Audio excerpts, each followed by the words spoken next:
moves forward and what they do to, what's the right word, embrace changes. You have also, when you first arrived, had to do with, part of being a president.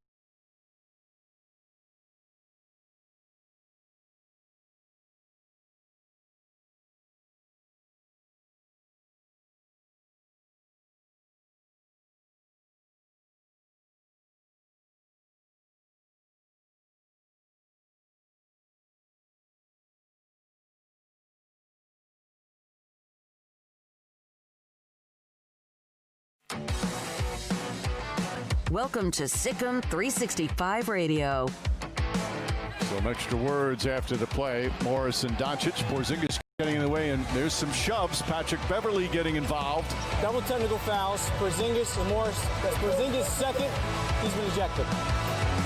Sikkim 365 Radio is presented by IdealMRI.com. High-quality MRIs for $497 or less. IdealMRI.com. Your health is important, so is your budget.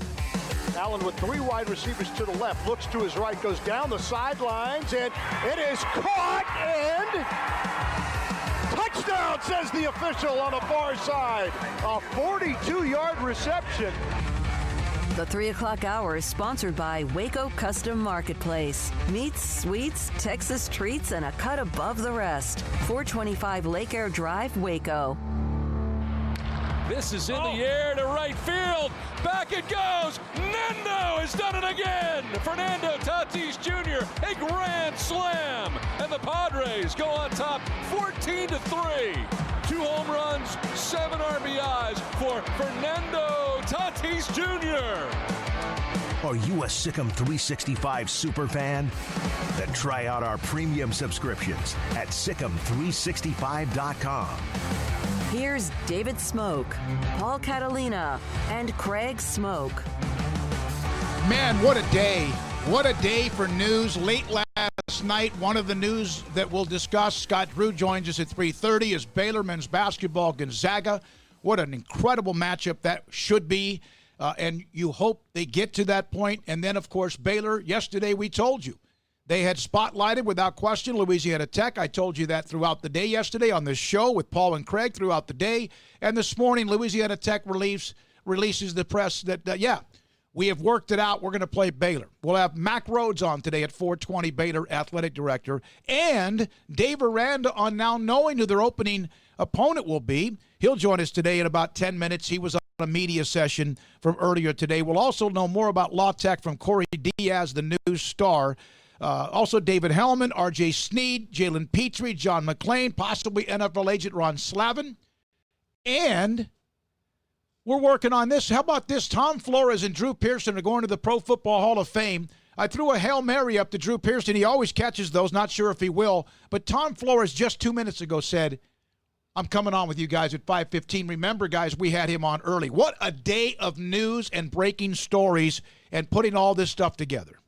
Yeah, it's been awesome. And I'm first of all, I'm going to say I'm super happy for both Tom Flores and Drew Pearson, who's been a friend of our show for a long time, throughout wherever we've been. He's a great dude, spoke at the Academic All-Stars. So super happy for someone who's long overdue to get in the Hall of Fame. Excited for Baylor Gonzaga as I ever could be for a regular season game. That's awesome. So yeah, it's kind of a bunch of stories to comment all on at once. Baylor Gonzaga definitely electrified the college basketball world last night. I mean, based on the reactions to the news breaking, it wasn't just Zags fans or Bears fans that were pumped up about this matchup, although both were plenty pumped up about it. But I think all of college basketball is like, heck yeah, that's a great game right there. I mean, that's got the potential to be number 1 versus number 2 by the time it rolls around, or maybe, top 5, top 10 matchup. But it should be a ranked game whenever it occurs. I mean, these are, in some people's eyes, the 2 best teams coming back, or 2 of the best teams coming back. So that'll be fantastic. And, yeah, Tom Flores, Drew Pearson.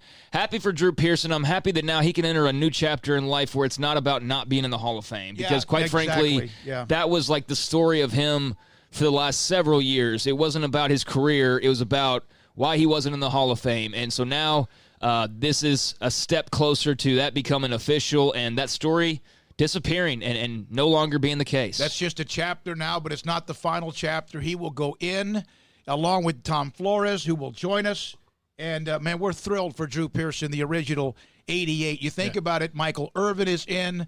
Des Bryant was good, but not a Hall of Famer, and who knows what might happen to the young rookie out of Oklahoma. We have news on Fernando Tatis Jr. and the Rangers, Luka and the Mavericks. Oh, my God, last night was that frustrating.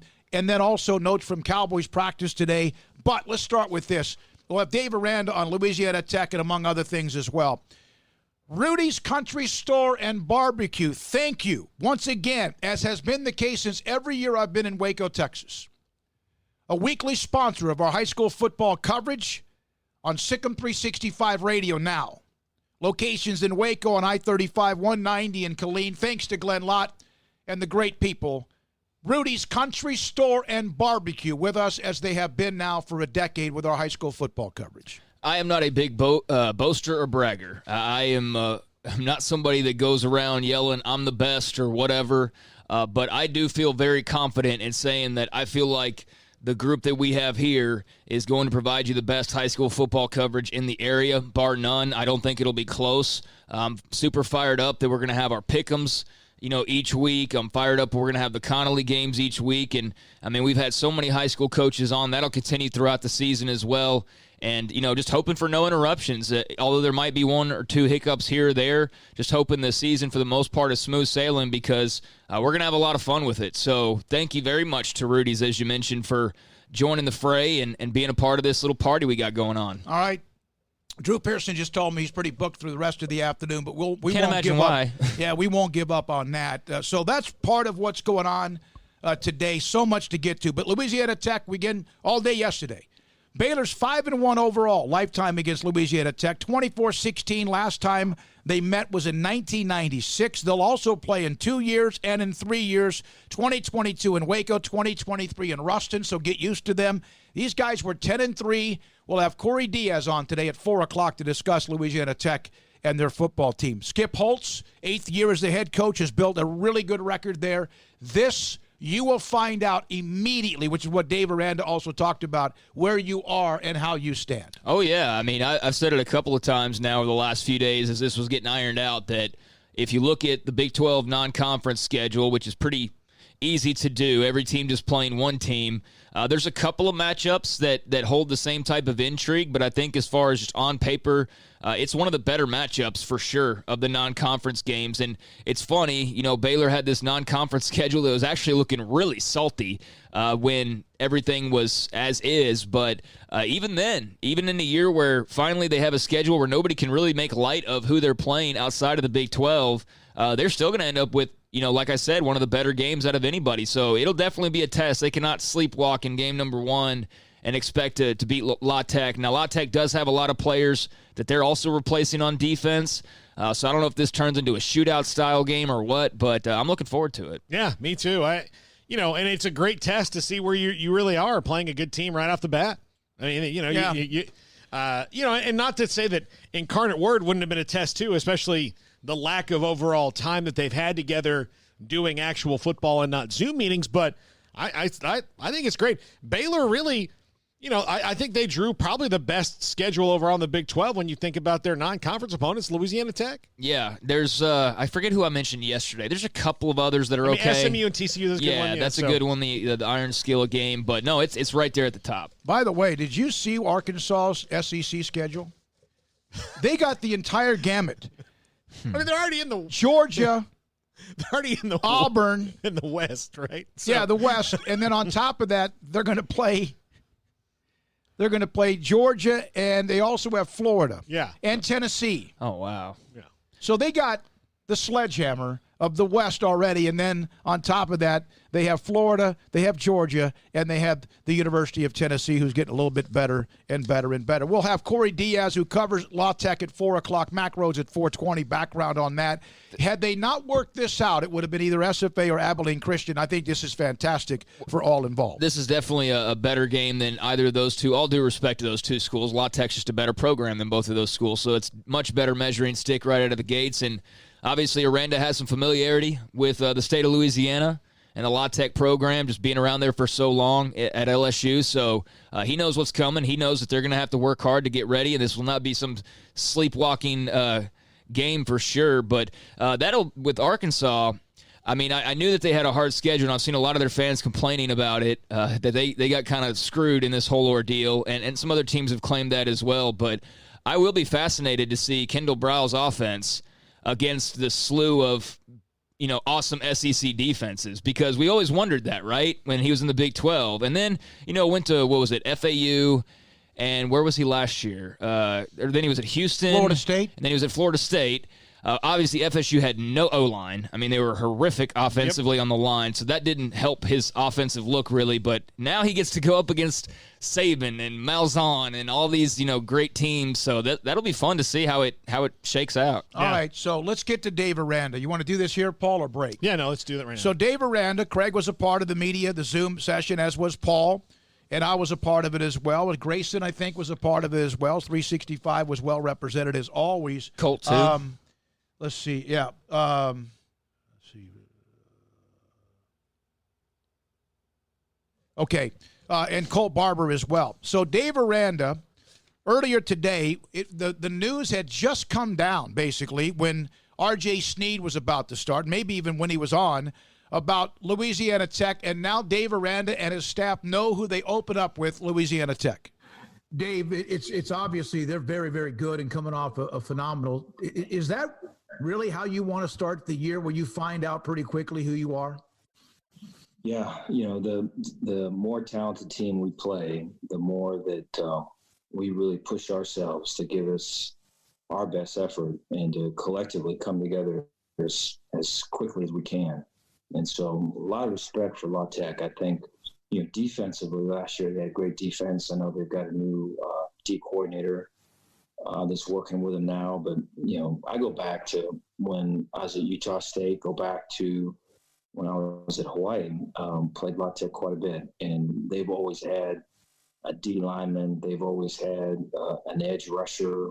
They've always had skill on offense. And so I doubt that's going to change here in the next couple of weeks. And so we'll be ready for it.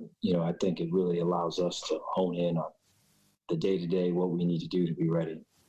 He also mentioned some of what they had done. They had prepped at certain times. You're about to hear that. But would they have changed their schedule? Would they have already started a little bit on Louisiana Tech even now? Or has that changed a little bit because it was so late? Dave, you mentioned you'd focused on yourself because you didn't know yet about Louisiana Tech. Had you known earlier, would you have already started doing more towards the opening game opponent, or is this about normal?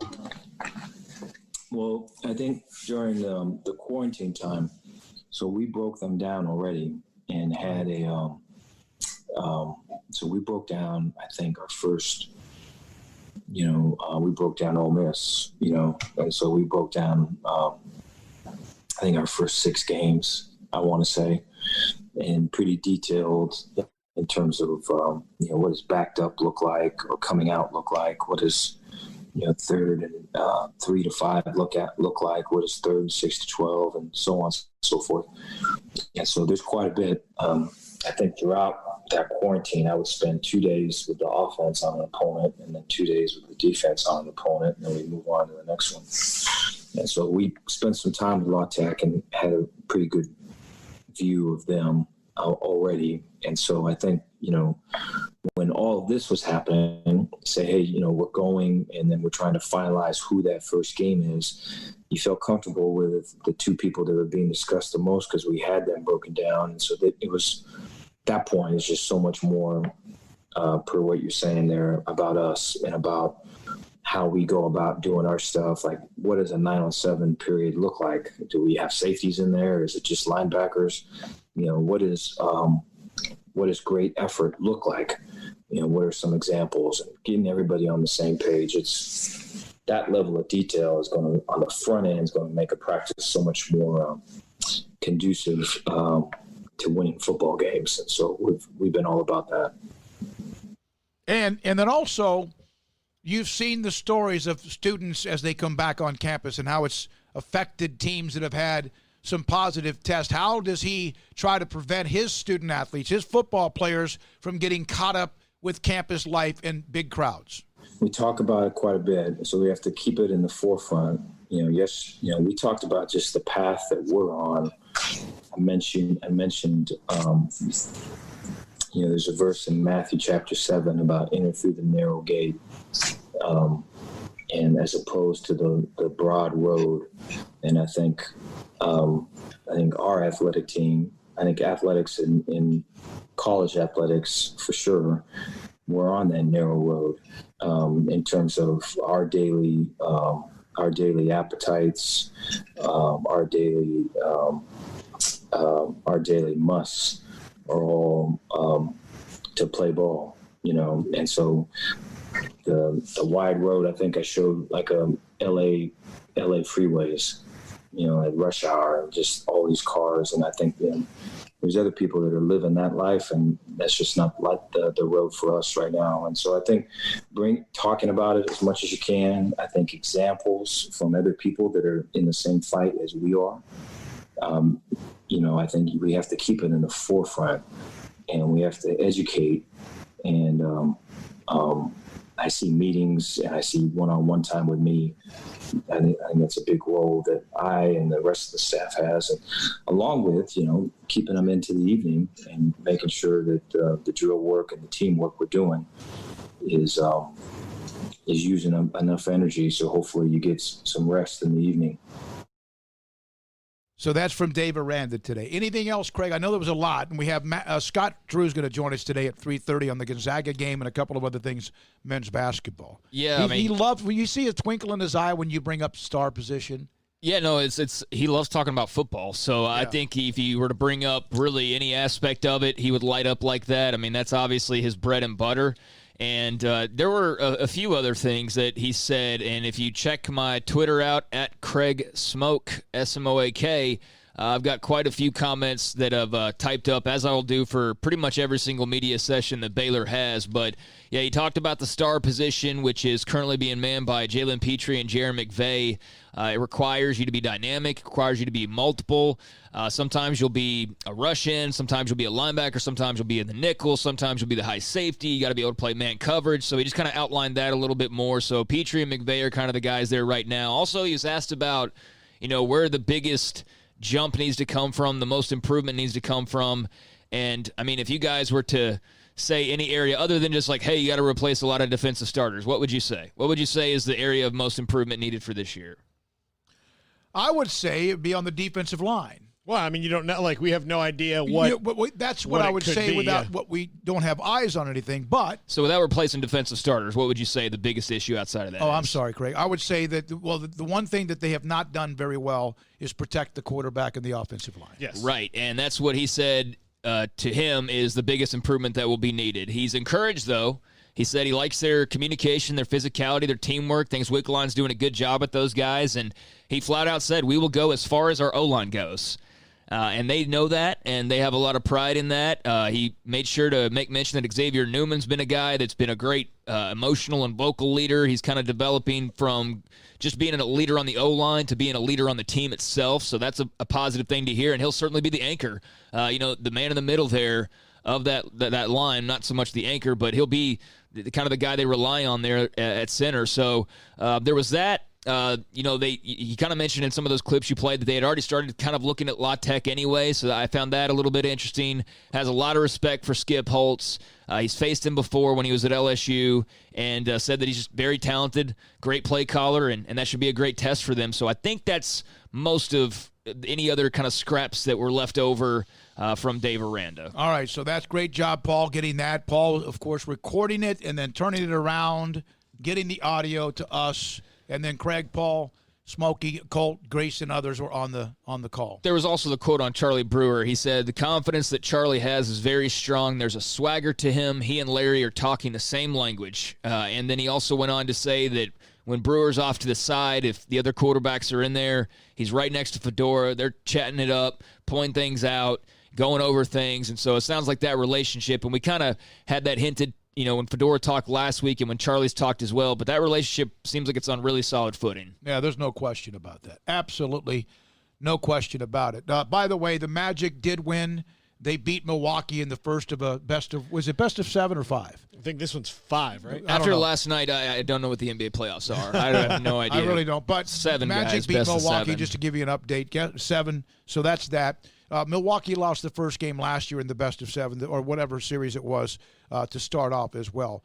So when we come back, we will hear a couple of notes. We've heard from Dave Aranda. We'll hear from Jalen Petrie and R.J. Sneed a little bit later on. We'll also hear from Scott Drew at what time? 3:30 today. He'll be calling us as well, and we'll get in touch with him on a couple of other things. Until he gets with us, Cowboys notes from the day. Fernando Tatis in this story where the Rangers are upset with him because he was trying to swing away. Dylan Chapman has played baseball for a long time at a higher level than any of us ever did, which means anything after high school. He'll come on and give us his opinion on this. That's all coming up next, along with Tom Flores. Also today, David Hellman, John McClain on the backstory of Tom Flores, and also with Drew Pearson, among more. This is Sikkim 365 Radio. Waco Regional Tennis and Fitness on Lakeshore Drive in Waco that can change your life, but you have to allow yourself to be involved by walking through the front door. Whether it's group exercise classes, 40 plus of them that run throughout the day, early in the morning, all the way through the morning, and even into the afternoon, and sometimes into the evening as well. If you want to get yourself in shape and you don't feel like you can trust yourself and you need somebody to motivate you in different ways, there are personal trainers in Christy London and Randall Corley. Both of them have been doing that for a long, long time. And it helps, because you might slip. You might not be as committed as you think you are. And so you need to be motivated and also helped along the way. And they can do that. Believe me, that started for me in March of 2013. Plus, you can do things on your own. Walk in and do your own Cybex machines with cardio or weights or free weights or what you want to do just by staying in shape. And on top of that, they have renovated parts of the inside, which is more spacious than ever before. There's a camaraderie and family atmosphere. And in the back, Tennis Academy, basically, with Britt Coleman, who handles the youth tennis lessons. And then there's also Joe Rosa, who handles the adult tennis lessons and tournaments as well. They have whirlpool, shower. They also have locker rooms that are spacious and disinfected and cleaned every day. Waco Regional Tennis and Fitness on Lakeshore Drive in Waco. Dave.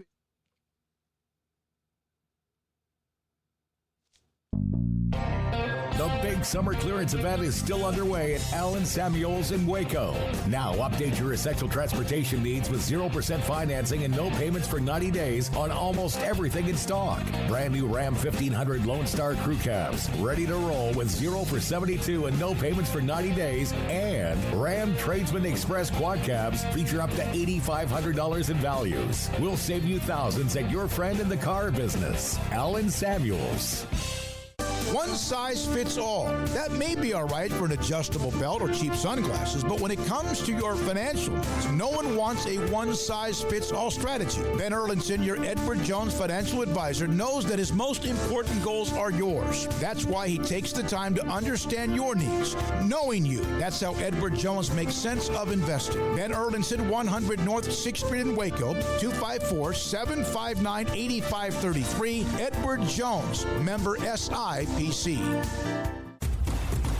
Hey, this is Bryce Petty, former starting quarterback and two-time Big 12 champion, and I know firsthand the importance of being in top shape both on and off the field. So listen up, men. If you're feeling beat down day in and day out and looking for that high-performance edge that separates the men from the boys, then look no further than the Petty Clinic Low T in Waco. Petty Clinic is a comprehensive men's healthcare clinic with an atmosphere catering to men. Board-certified Dr. Kent Petty has a special interest in offering the highest quality medical care to men of all ages. Some of the services offered include screening and treatment for low testosterone or thyroid, infertility, high blood pressure, diabetes, high cholesterol, sleep apnea, while offering comprehensive wellness exams and complete men's health lab panels. High performance men, remember, it's not just a Petty thing. This is Bryce Petty, encouraging you to reach out and Google search Petty Clinic Low T or go to pettycliniclowt.com and get your complimentary lab screening today.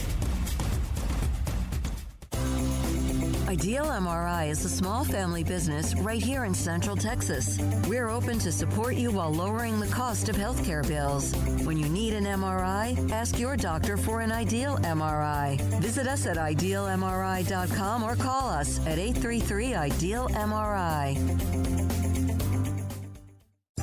Riverbend Liquor and Wine has their easy-to-access drive-thru open and convenient and clean in-store location on the corner of Lakeshore Drive and North 19th Street in Waco. Riverbend Liquor has the best and most extensive variety of craft beer selections in Waco and Balcones whiskey, including single malt, hot still, baby blue, French oak, rye, and brimstone. Riverbend Liquor and Wine, family-owned and operated, and a hidden gem in Waco on Lakeshore Drive and 19th Street. And find out more on Facebook and Instagram. Stepping into the boots of a U.S. Army officer can add confidence and leadership skills to your son or daughter's career path. See all the things they can achieve in our boots at GoArmy.com. U.S. Army Waco Recruiting Company, 254-598-8131, 254-598-8131.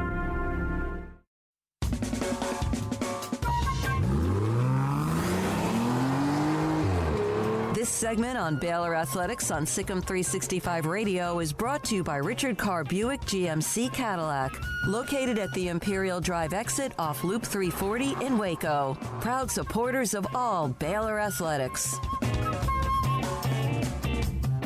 Such great reaction to Drew Pearson being named as a finalist or nominee to the Pro Football Hall of Fame, and Tom Flores. It's fantastic because, as Paul mentioned now, is that that's no longer his story. It's part of his story. But the story now, he will finally be able to be inducted, and he'll be a part of that massive class that he was supposed to be a part of this year when he was rejected. And for he and Tom Flores, there's still a formality of the vote, but that the whole process is set up to where there's not, this is our senior nominee, this is the coaches committee nominee, this is who they want in, and that's who's going in. That's what I was so confused by, though. It was like everybody started congratulating them on getting in, and then it's like, but they still have to have the vote. Now I understand it's just a matter of, it's not going to suddenly turn around on them and they don't get in. I mean, can you imagine? Oh my gosh. No, that would be like, okay, they can't get worse. Right. No, that would be way worse than just not getting in all those other years. So no, coaches committee, Tom Flores, great choice, and we'll hear from him as you mentioned. And then Drew Pearson, the senior nominee, just really happy for him as well. All right, Dylan Chapman's here. Dylan now is can I mention this as a part of? Can I mention where you are? It's a part of the MCC baseball staff with Mitch Thompson.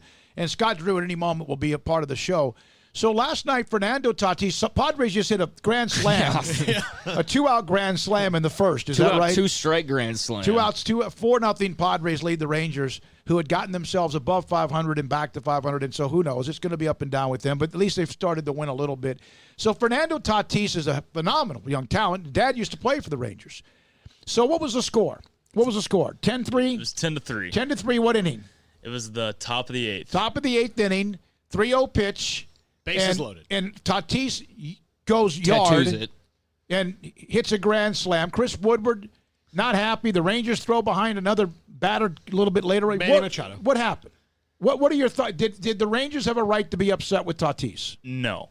And the thing that made me more upset than the Rangers being upset with Tatis was Tatis' own manager, Jace Tingler, coming out and saying that he would have rather seen him take the pitch than hit the grand slam. But the thing that bothered me about the Rangers being upset about it is they throw a 1-0 and 2-0 slider and then come back with a 3-0 fastball right down the middle, and they really expect him to just take it. Like, the Rangers have 2 at-bats left. 7 runs is doable with 2 at-bats, and I don't see anything wrong with it. I get it if it's like 10 runs in the top of the ninth. Trevor Bauer said this: keep swinging through, if you want, no matter what the game situation is. Keep hitting home runs no matter what the situation is. Keep bringing energy and flash to baseball and making it fun. And number 4, the only thing you did wrong was apologize. Stop that.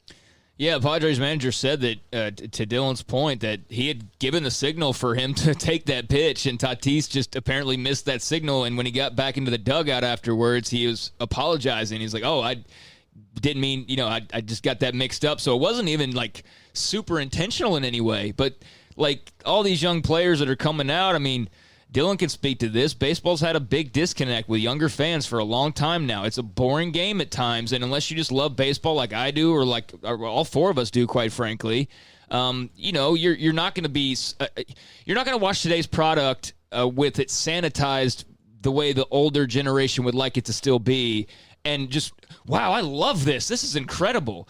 But if you watch last night and you're seeing Tatis hit a 3-0 bomb and having fun and celebrating, electrifying, you're seeing guys talk a little noise, not over the top, but just having some fun like their counterparts in basketball and football do. I think that does get you jazzed up as a young player, like, hey, this is pretty cool. It's kind of exciting. Riverbend Liquor and Wine text line, T-Rex. We teach players to play to the whistle, swing away, and teach that pitcher a lesson. There you go. Yeah, thank you, T-Rex. I get that there's certain unwritten rules in baseball, but sometimes it gets a little bit like you're going to a church that just keeps giving you like, oh, you can't do that. You can't do that. Like, It doesn't seem that bad, but it's terrible. Like, come on, man. Would it have been better for him to do what he did, and then maybe a member of the team, kind of a veteran guy, gets him in the clubhouse a little bit later on and explains the situation without it becoming public, and the Rangers let their leadership take care of the issue? Yeah. As far as the Rangers, they should take care of their own house.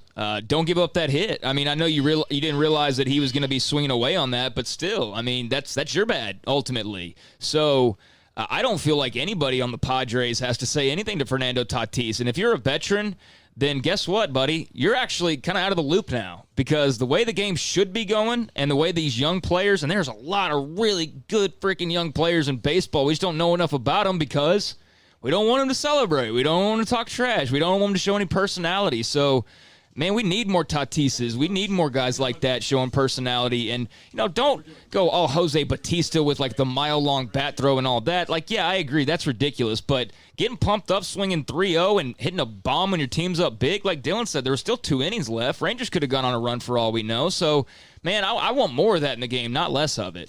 We're now joined by Baylor men's basketball head coach Scott Drew on Sikkim 365 Radio, which we love the fact when he's here. Of course, standing by, Richard Carr Buick GMC Cadillac, the Baylor Bear Hotline. Always feel like I'm at the Daytona 500 or maybe Indy 500. Yeah, that's kind of a fast break type noise right there. Scott, thank you for being a part of the show. So much to get to. Thanks for being a part of it. Gonzaga, you and Mark Few, you tricky little devils, you get this thing done, and nobody, I guess nobody had a clue, huh? Well, the good thing is whenever we're on this show, that means there's positive news for Baylor basketball. So I like that. I like that. Absolutely. And we've had a heck of a run. So going back the last couple of weeks, a lot of great announcements coming out on your guys' show with Baylor basketball. So definitely with the Pac-12 moving their season back to January 1, opened up some games.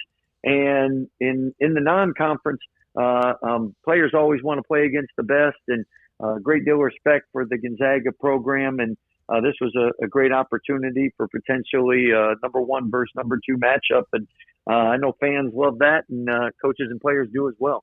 Outside of just the high rankings, I mean, this is a team you played just a couple of years ago, so you still have guys that were in that game. There's some fan motivation. It's not like this is a 10 years ago, the last time you guys played thing, so it adds more interest there, doesn't it?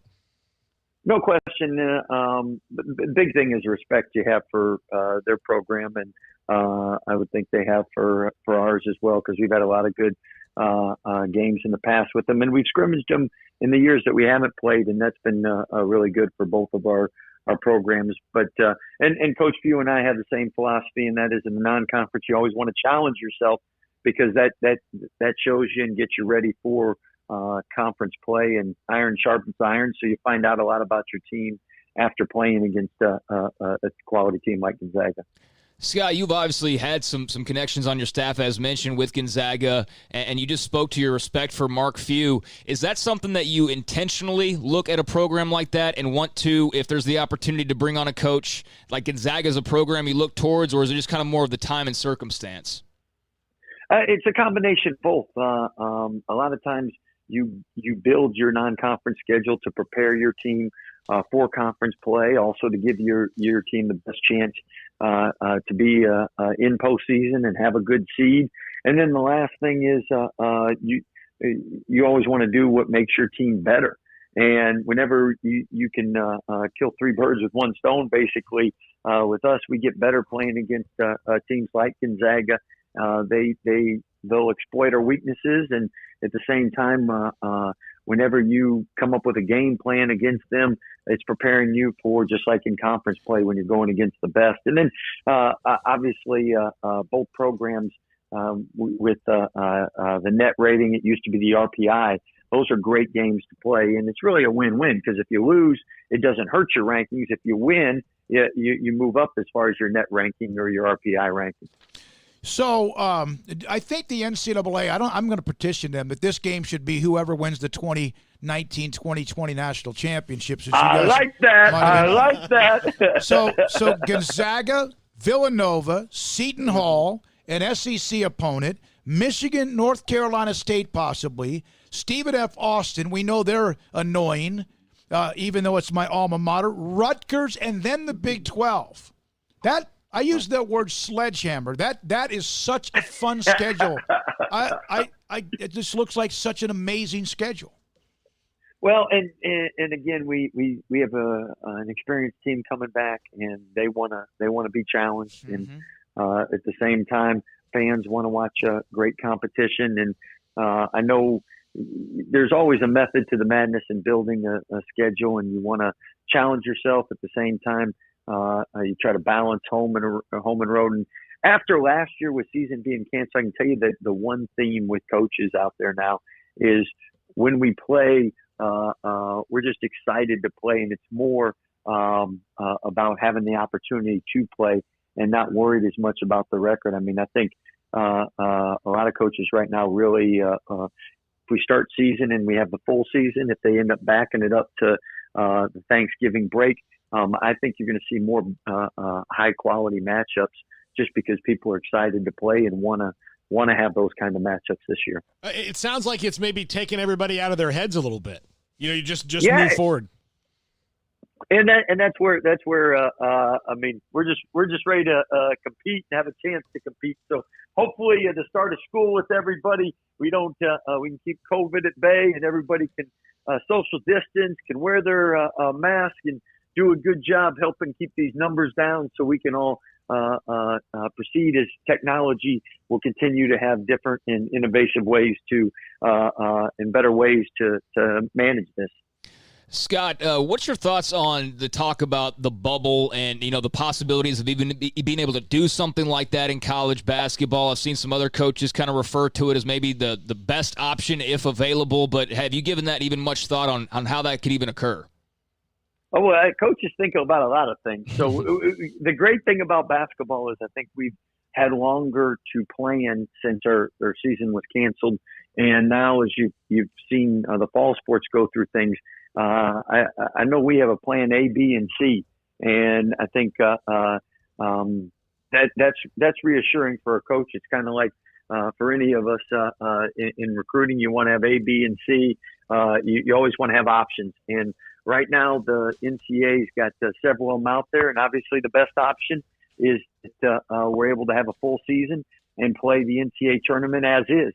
And if that's not an option, then we'll go to B. And if that's not an option, we'll go to C. But I really believe in American people, and we're going to get this thing solved. And I definitely think the NCAA is working really hard to make sure we have a tournament this year. So excited for those opportunities. And you asked about the bubble. I mean, you could just do similar to what the NBA did if they moved season back. A lot of coaches have talked about even doing scheduling pods where you go to Dallas or you go to Houston and you play 4 games in 6 days or something like that. And then you come back. A lot of different options there. Conferences could do bubbles or pods. I mean, that's where options C and B and C. We have a lot of things out there to make sure something happens. Yeah, and there is a chance that the season is pushed back. And I don't know if it was you. I thought. Hasn't college basketball thought about possibly moving the season back anyway to maybe have more focus once it starts rather than conflict with college football? Well, I think if you follow social media, like the big ideas have been the whole season is option A. B, you're looking at around Thanksgiving time starting it. And then option C would be doing it more the January 1st on. And then I think you do have 2 options. You play the tournament in March, or do you play it in May? And I think obviously the first option is keep it the way it is. And if that can't work, well, then you have a backup to that. So, I mean, we could spend a whole hour on this show going over different options, different ideas. Here's what I can assure you. Whatever happens, A, B, C, or D, and when the Baylor Bears play, we're going to play a great schedule. Yeah, and I know our fans are going to be excited. I know our players are going to be excited. And we can't wait for that opportunity.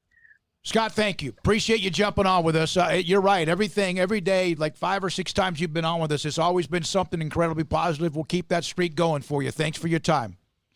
I like it. Appreciate you guys. I love hearing you guys talk sports now that we got sports back on. Absolutely. Absolutely. That's Scott Drew, Baylor men's basketball coach with us. Thanks to David Kay on the game with Gonzaga being a part of their non-conference schedule. No time. I don't think they know that yet, but that popped last night. I'm like, whoa. By the way, at some point, I think this would be a great promotion for Baylor to run. Because it's been tough times for people, the last few months. Mm-hmm. And I know mental health is at, it's probably all-time low in this country. But Scott Drew, they should just have a contest where Scott Drew calls 5 people a day before the season starts and just says hello to them, how they're doing. Just getting it, when you call him on the phone, when he answers, it'll brighten your day. Are you saying we need to get him a Cameo account? Yeah, sign him up. Baylor Athletic can do kind of hey, Baylor fans. No, but you sign him up for Cameo, and that way people who just need a little pick-me-up can, request Scott Drew, send them a video, just cheering them up. And it would absolutely. You get a sponsor for that in 2 seconds. Right. I mean, that would be a home run for sure. I mean, he is infectious with positivity, as so many have said, but I mean it when I say that caused a little buzz last night, in college basketball. And just to see the reactions from non-Baylor and Gonzaga fans, a lot of the media super pumped about the announcement. It's college basketball has had some news trickle in here and there, but they haven't had a bunch of stories popping really. And so that was, one of the first ones here as of late. And it was a big one because, that could very well be the game of the year this year in all of college basketball. And when by the time it rolls around, that could be number 1 versus number 2, like I said earlier. So this is going to be a lot of fun. I think both teams, and I said this in our little mailbag today on the website, we got asked the question by Jason King of what non-conference matchup pumps us up the most, and I said this one. Me too. The news just broke, and I was like, well, this one, because of all the hype, and I just think it's a brilliant move from a marketing standpoint, and I said all this in my answer, but you can market that game really well. TV should be great for that game. Fan interest should be great for that game, so it's just a home run. It is. And speaking of Jason King, our homework assignment, even though it's in the premium section, we're going to tease a couple of things that we had, including our favorite chocolate or candy bar and where that went. We'll have that in the next segment as well. Rangers, what's the score now, Dylan? 4-0 still? Whew. Yeah. 4-0 still. Okay. All right, at 4 o'clock today, Corey Diaz covers Louisiana Tech. He'll be on with us today. Remember yesterday, Ben Carlisle joined us about La Tech when that story we had yesterday morning kind of started to pick up some steam. Mack Rhoades at 4:20, he sent me a text. He goes, I so look forward to those Tuesday afternoon discussions with you guys. And I don't know if he was serious or not. I don't think he always does. But we'll have him today at 4:20. He asked me to take it easy on him last week. And I said, sure. No, we got some. I got a few people asking me to ask him about everything, so we'll make sure how he's doing.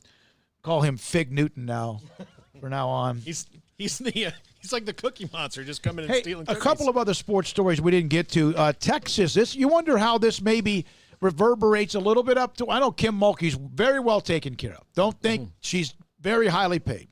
I would say Gino and the Notre Dame coach before she retired might be, and then I don't know about what they do with girls, the woman in South Carolina that's been so good, Dawn Staley. Do you just forget their names so that I have to say them and then I will just check it. We just know you're the expert, Paul. Yeah. That's all it is. Vic Schaefer has a 7-year. The contract with Texas now becomes public. Starts at $1.8 million, goes to $2.1 million. Of course, they had to go out. This is what UT does. They found a hell of a coach, and they have to always pay him or her a lot of money. I believe it's all fully guaranteed. Yeah, so 7-year deal. Yeah, on the hook for $13 million. But that's a hefty contract, and obviously, like you said, they had to make a move to pry him away. But 7 years fully guaranteed for Vic Schaefer. And Very, very intriguing how that Texas-Baylor matchup will look with, a new guy on the sideline for them. Krista Gerlich is now the new women's coach at Texas Tech. That's where she's from, former Lady Raiders star. She's been at UT, I think, Arlington. Of course, they had the issue with Stallings. The coach was fired, and Marlene Stallings, who was fired about, a week ago or so. So Krista Gerlich, former Texas Tech star basketball player, played on teams with Cheryl Swoops, played on the Marcia Sharp team in 1993 that won the national championship. She's the new head coach at Texas Tech. Yeah, I saw there was some outcry from, and I mean, this might have been a very small sample size of people, and I don't know the Tech basketball landscape well enough to really have any opinion on it, but I saw a couple that were chirping about, perhaps there was a better option out there or whatever, but I mean, she's got the ties. She was successful where she was, so, not an easy job to walk into, especially this time around because of what you're going to have to kind of clean up PR-wise, but, we'll see. Locker room, just the emotions of your remaining players. Yeah, the ones that haven't transferred, yeah. That's the biggest thing is, the people who haven't transferred, who are there, who had to go through a year of this negativity, like, some are going to have to make them like basketball again. Mm-hmm. Yeah. I'll come back with a quote from Drew Pearson on today's phone call from Canton, Ohio. Plus, we'll go over the pop quiz. Jason King put that out there. We'll have that for you from who do you think will shock people on the Baylor football team. Not the biggest surprise or not who steps up, whatever. Like someone who shocks you and how productive or good they might be among some other, like the men's basketball non-conference game that you look forward to the most. All of that and more. Sikkim 365 Radio. Richard Carr, Buick GMC Cadillac. The summer savings event continues to roll on with the people that you can count on. I've told you all about their great deals, and I'll tell you about them some more in just a moment, but I want to remind you that as we deal with COVID, we continue to go through this. I know not everybody is still comfortable getting out of the house. Well, Richard Carr has had you in mind this entire time because they've disinfected their showroom daily to make you feel more comfortable walking in there. They also make sure they wash their hands on a consistent basis, all their salespeople. So again, you're comfortable enough to walk in there. But even if you're still not, even if you're a little sketched out, maybe you just want to, not be around too many people at one time, you're not sure, they can bring the test drive to your home because your comfort and safety is their first priority. And so in addition to just being kind and caring in that way, well, they've also got a lot of great deals for you as well. Because as mentioned, it's summer savings event. You're paying what employees pay all month long. Right now, that includes saving over $7,000 on 2020 Yukons. That includes saving $7,000 on 2020 GMC Terrains. That includes, for qualified buyers, saving $8,000 on 2020 GMC SLT Crew Cabs. That includes, for qualified buyers, saving $7,000 on 2020 Acadias. They've also got the Buick Enclave. It's one of the best-selling SUVs so far in 2020. It's got a quiet ride, roomy interior with first-class seating for 7, and all of the safety and tech features that you want in a new full-size SUV. Right now, you can save $7,200 on a 2020 Buick Enclave. Plus, you can also save thousands on 2020 Buick Envisions and Buick Encores during the summer savings event. So, great prices, free oil changes whenever you purchase a new car, plus in-town priority warranty service with your purchase at Richard Carr Buick GMC Cadillac. Richard Carr Motors are the people you can count on, a local family dealer run by Baylor Bear alumni. They want the chance to earn your business, so stop by that daily disinfected showroom, or again, they can bring the test drive to your home because your comfort and safety is their first priority. Find them online at Richard Carr, that's KARR.com, or Highway 6 at the Imperial exit. It's the heat of the summer, but the real heat is what you're cooking on the grill, smoker, or in the oven. So Waco Custom Marketplace can be your go-to playmaker for summertime grilling. You can't go eat anywhere else? Be your own chef with custom-ordered and cut ribeyes, sirloins, fillets, New York strips with a focus on high-quality beef at a competitive price. Waco Custom Marketplace also has fresh deli cuts with sliced turkey, ham, pepperoni, or corned beef. Waco Custom Marketplace also your home for the freshest seafood in town. Salmon, shrimp, mahi-mahi, great priced chicken products, whole birds, tenders, chicken breast, and wings. Waco Custom Marketplace with smoked items unique to Waco, house-made bacon, summer sausage, boudin, hot links, and German sausage. Every seasoning for every occasion, grilling, baking, or frying. Your hometown grocery store with canned goods, pasta, fresh baked bread, buns, chips, sauce, condiments to pickles, charcoal and lighter fluid, cold beer and wine, best kolaches in Waco, mouth-watering cinnamon rolls, and here's here for the community every single day, helping you avoid the long lines in crowded stores, serving quality products to the Waco community. Go online for the weekly value boxes. Family owned and operated Waco Custom Marketplace, 425 Lake Air Drive in Waco, or WacoCustomMarketplace.com. Texas board-certified personal injury trial lawyer and Baylor alum David Willis and Baylor alum Parker Willis are ready to help if you or a loved one has been wrongfully injured in an auto accident, SUV rollover, industrial accident, 18-wheeler crash, or were seriously injured by a defective product or recalled drug. Call them for a confidential and free case consultation at 1-800-GOT-HURT or visit them at TexasTrialLawyer.com, principal office in Houston, Texas. You want to know why Stonewood Dental is so successful? Listen to what happy customers have to say. It's pleasant. It's different than any other dentist office. I really feel like they care.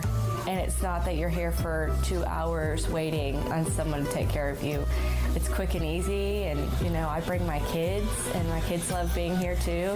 They really love the treasure box. Staff is really nice and accommodating, real friendly.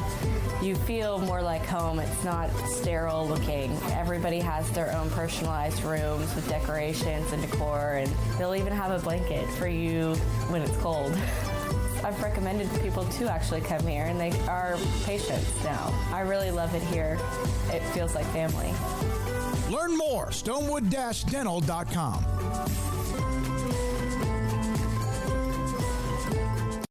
At Baylor University, students find their place to shine. They're faithful friends and inspirational leaders. They're championship teammates and independent thinkers. They're on the cutting edge of high tech and in the halls of history. If you want to make the world a brighter place, you can. And if you want to shine in your own way, you can. The spark you need is already inside you. Bring it to Baylor, where lights shine bright.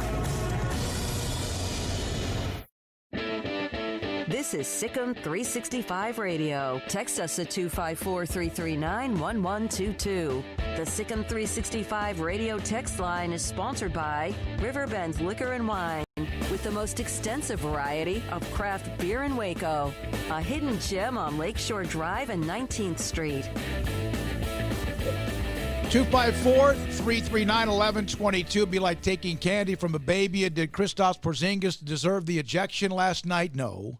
That was an overreaction. Luka scores 43, but he did turn the ball over a lot, but he's fantastic. But the chance for the Mavericks is still one, but they couldn't. Now, of course, that series continues. That was garbage, man. That was total garbage, the Kristaps ejection. I think, the Clippers had some moments, too, where they could complain. Just in general, the NBA has been very quick whistles, and I think they need to maybe get a message from up top and say, like, hey, guys, relax a little bit.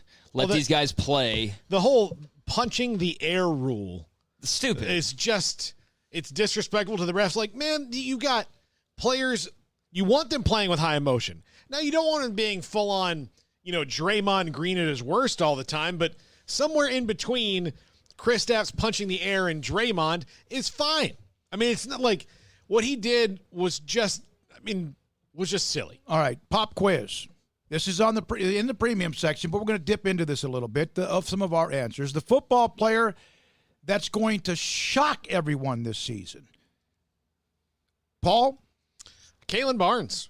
I don't know if it's shocked, but I think he's going to have a huge... shocked. I think said shocked. Kalen Barnes. Shocked. Okay. Yeah, because I think he's going to have I think with the Dave Aranda's track record of what he does with defensive backs and gets the most out of them pretty quickly, I think Kalen Barnes is going to be good for a couple of picks this year and probably taking some to the house.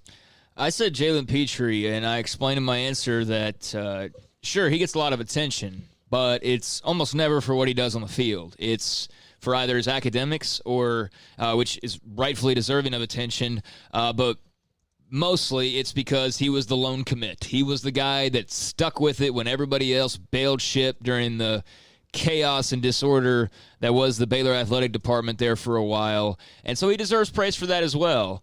But I think it means a lot more that he has lived up to the billing of student athlete and lived up to fulfilling that scholarship with what he's done in the classroom, what he's done as a teammate, and I think he's going to he's already done and lived up to in some cases, being a player as well on the field, but I think that's where he's going to take that step this year, being in that star position, as has been highlighted by Aranda. It's obviously a key position in this defense of Ron Roberts. So, with him being there, with him being coming off of a redshirt year where he still played in 4 games but redshirted, I think it's his time. I think his time as a leader and also as a player. I mentioned, and when you say shocked, when's the last time you heard the name Ashton Logan? Been a while. That would be shocking. Yeah. Played Temple, very good. Just got a little bit of a nugget from a couple of people on this. He redshirt freshman, and then he played basically just nothing but special teams the last couple of years. I mean, look, if he were to come out and have a good year, that would definitely be shocking based on what we've seen so far. And I want a young man from Temple to do well. So I'm rooting for him. It was fun whenever he committed, whenever they were putting together that first recruiting class, and they were able to get that local tie-in there with him. So if Ashton Logan could take a big step up, given what they have at linebacker now, he better. And I don't know, with the way the defense is, it's far more positionless. So it's not like, well, if he doesn't play weak side line, like it's not like that. But if he can make some strides, that would be a big deal because their linebacking group is suddenly one of their more stout areas, and obviously there's going to be a lot of guys using a variety of ways. He didn't, I don't think at the time. I think Jason may have already heard this, but I think the question was already something he was going to ask. What men's non-conference game do you look forward to the most? And everybody across the board mentioned Gonzaga. Oh, really? It should have been second most, so you could pick Michigan State or NC State or something, I mean, he sent that right after basically right after the announcement. Yeah, I think we were all kind of riding a high. Unsung hero in Baylor's athletic department, Paul, Craig, David Smoke. We all mentioned Jovan Overshawn. Yeah. And Overshawn, excuse me. I also then heard from others that don't sleep on a couple of the others that are inside the inner workings from facilities to equipment and others. And I'm going to give you one of the names that was not included because it was a long answer for me. But go ahead on that. No, I said her. I mean, it's fresh off of an appearance last week, and some of the glowing remarks that people like Mack Rhoades had for her definitely influenced me. But I will tell you this, as I was answering that question, and you got to kind of keep the answers brief, so I didn't want to elaborate too much more, but had I had the ability to do that, I would have said, this is who I'm picking here, but I also acknowledge that I don't know the athletic department in and out well enough to also acknowledge what I'm sure are a lot of hidden gems and very talented people who have major influences that we're just not aware of. And look, being here for 15 years, I've seen a lot of people come and go, and the staff that they have together right now is great. I mean, I can't think of one stressful moment I've had dealing with them.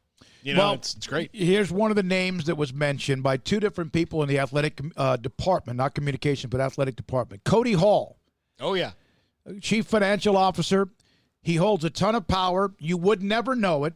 You won't find a better CFO in the country. Servant leader. Would love to work for free if we allowed him to. And then on top of that, I'm sure he's going to say, wait a minute.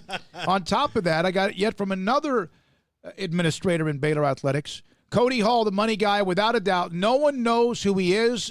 He does a great job for us. Well, they do now. I mean, a lot of people do know who he is now, and that's what I mean. Like, I don't know Cody Hall in any way, shape, or form, but I know that there's a lot of people. I mean, you could have gone Corey Campbell in athletic training. You could have gone just so many others that are there. So, Javon is obviously a great candidate, but they've got other options, and that speaks to how strong that department is right now. Pittman, Adley, Hengel. Yeah, I mean. Hilgenkamp, Joe Gonzalez were some of the other names mentioned, but we don't have time to get it. I know Cody really well. He's fantastic. Okay, now, favorite candy bar? Nestle Crunch. Recently, it's been Reese's Sticks. Oh, those are good. I have had a couple of lately. I've had the Hershey Almonds Hershey bar, the chocolate bar, the smaller version. On occasion, I get a little fix. But my one, and I haven't had one. Remember, we used to leave for road trips. Craig, you've given me some of these before. The Three Musketeers bar. Mm-hmm. It was like just the creamy, soft chocolate inside. I could do a commercial for them. Nothing. The one thing I liked about their candy bar, the chocolate bar, nothing caramel. See, and there are no nuts or crackle. I love a good Three I'm not Musketeers. saying that. I'm just saying that's what I kind of like. The light, fluffy center, the Three Musketeers ball. Sure, Can't it's remember the unique in last its time own I right. had one. Is that nougat that's in there? Is that what that is? I don't know what nougat is, but I think that's nougat. Inside a Three Musketeers bar? Yeah. it's creamy chocolate, isn't it? No. It's nougat. Is it? I don't know. Because I will find out. What's in the Milky Way? Because the Nougat Milky Way sounds like gross. Milky Way is the same thing, but it's got caramel in it. Yeah, it does. One other note on District 11 6A, which is the one that includes Midway, Waco High, they're now splitting that district into zones to kind of help the schedule since it's condensed. 11 6A, one zone will have Duncanville, Mansfield, Midway, and Waco, and the other one is DeSoto, Cedar Hill, Lake Ridge, and Waxahachie. That zone appears to be better. So what does that mean? They're just going to have zone play. They're going to be split into zones, and I think at the end they'll have like zone 1 seed against 2, zone 2 Is that seed. what the weeks 9 to 11? I saw that graphic from Yeah, Duncanville, it's going to be kind of like a zone crossover games within the zones. So you're going to play your 3 teams. Like, for example, like Duncanville is going to have Waco, Mansfield, and Midway on their regular schedule no matter what. And then they're going to have crossover games weeks 9, 10, and 11, which will be a combination of the teams in the other zones, like 3 of those 4. They're going to have a zone championship in week 8, which would be probably that, you would think that's Midway against Duncanville. And then just going to keep moving on. And that's a district championship. That's the zone championship. They used to have zones back in the day. Okay, I'm not familiar with that. But that's kind of a unique. But why don't you play everybody in your district? Well, you're going to play pretty much almost everybody in your district. I think they're trying to make sure that they don't get too far ahead of themselves. They have time. Right. There's only 8 teams in that. You got Waco High, Mansfield, Midway, Duncanville. Yeah, there's 8 teams, so you have time for. But I think they're trying to condense it to where you might end up playing 6 games, 6 or at the most.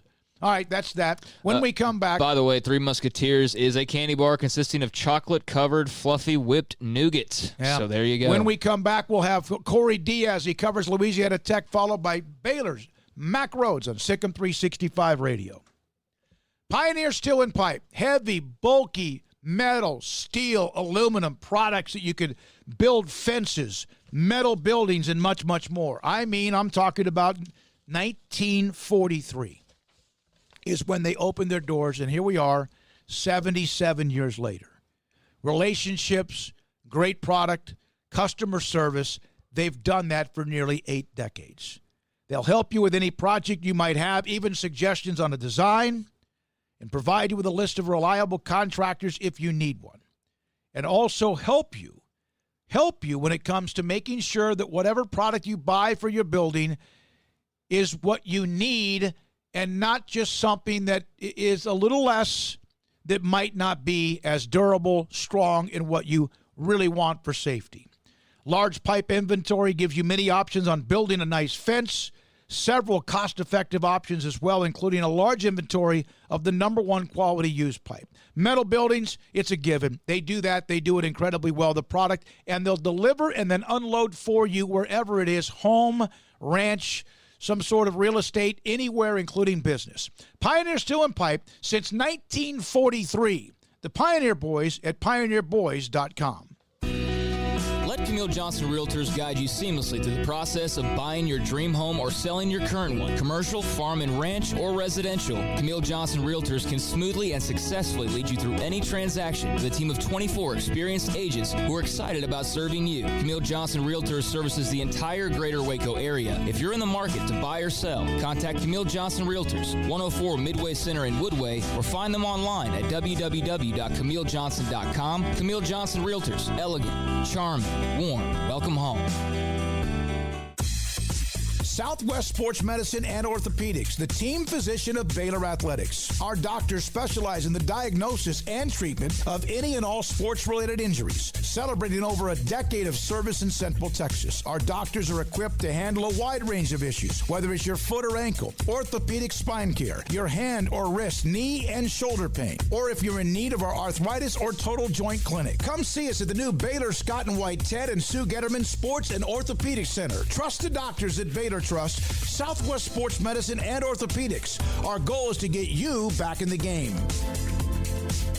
In great times or tough times, you always feel better working with someone who's there for you. When it comes to great banking, people here count on the First National Bank of Central Texas, here to help you, your family, and your business. Personal banking via phone, desktop, tablet, and drive-through, and business banking tailored for all situations, including yours. Amazing tomorrows from the First National Bank of Central Texas. Familiar faces making local decisions. Member FDIC, Equal Housing Lender.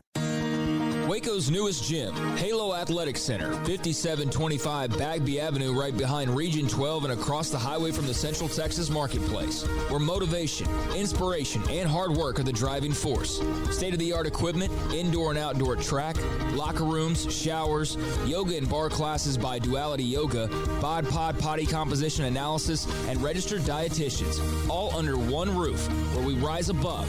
Come join the Halo Athletic Center and be a part of the change. Your change. Boots add protection. Good boots help you climb better and move forward faster. And when your son or daughter steps into the boots of a U.S. Army officer, they also learn how to lead. In these boots, they'll gain more confidence with expert training in one of more than 150 occupational specialties. In these boots, they'll stand a little taller and lead a team with diverse backgrounds and areas of expertise to successfully accomplish whatever challenge comes next. In these boots, they'll earn respect with valuable experience from day one that will give them solid footing for success into the future. Highly qualified candidates who earn a spot on our team can receive comprehensive health care coverage, college tuition assistance, and a bonus of up to $40,000. See all the things your son or daughter can achieve in our boots at GoArmy.com.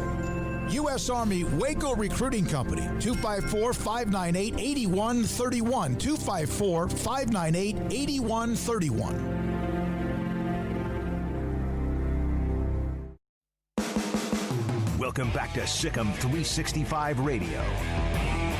Some extra words after the play. Morris and Doncic. Porzingis getting in the way, and there's some shoves. Patrick Beverly getting involved. Double technical fouls. Porzingis and Morris. That's Porzingis' second.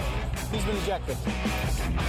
The 4 o'clock hour is sponsored by Boozer's Jewelers, the wedding ring store, specializing in custom jewelry and repair, all in-house. Here's David Smoke, Paul Catalina, and Craig Smoke. One quick note on the Cowboys and Gerald McCoy, who had that quad injury, badly injury. He's out for the year. He has been waived injured by the Cowboys. He gets to keep his $3 million signing bonus, but the Cowboys do not owe him anything else. It's a money decision, business decision. Mike McCarthy earlier today mentioned that McCoy might stay around the team, but after this, he's now gone. And it's just cold-blooded. We'll have David Hellman to talk about that today at 5 o'clock from DallasCowboys.com. Corey Diaz covers Louisiana Tech for the News Star. He now joins us. I had a chance to speak with him a little bit back and forth, text and call yesterday on the Louisiana Tech and Baylor game. Corey, thanks for your time. We appreciate it. So this is going to be an incredible matchup. Two teams that won 10 games last year. I know La Tech. We all know how good they are and who they have back. Your thoughts about the fan base, how excited they are this game was done? Oh, man, I think, with the SEC's decision a couple weeks ago to go to a conference-only 10-game schedule, obviously leaving Louisiana Tech out of I think what was really a coveted trip in November to Nashville to play Vanderbilt.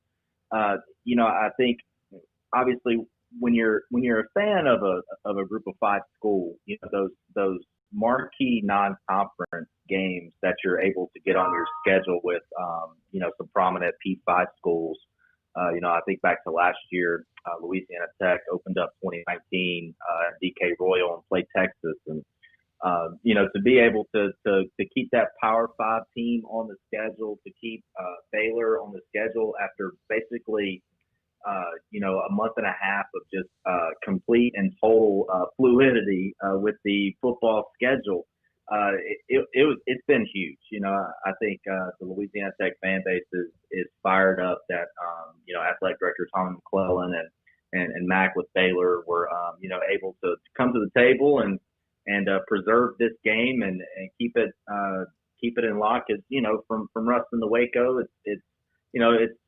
it's a drivable game. You know, you can get in the car, you can leave early that morning, obviously when kickoff is, and you can drive to the game. And McLean Stadium is a really nice venue, and there's loads of things for the Louisiana Tech fan base to be super excited about.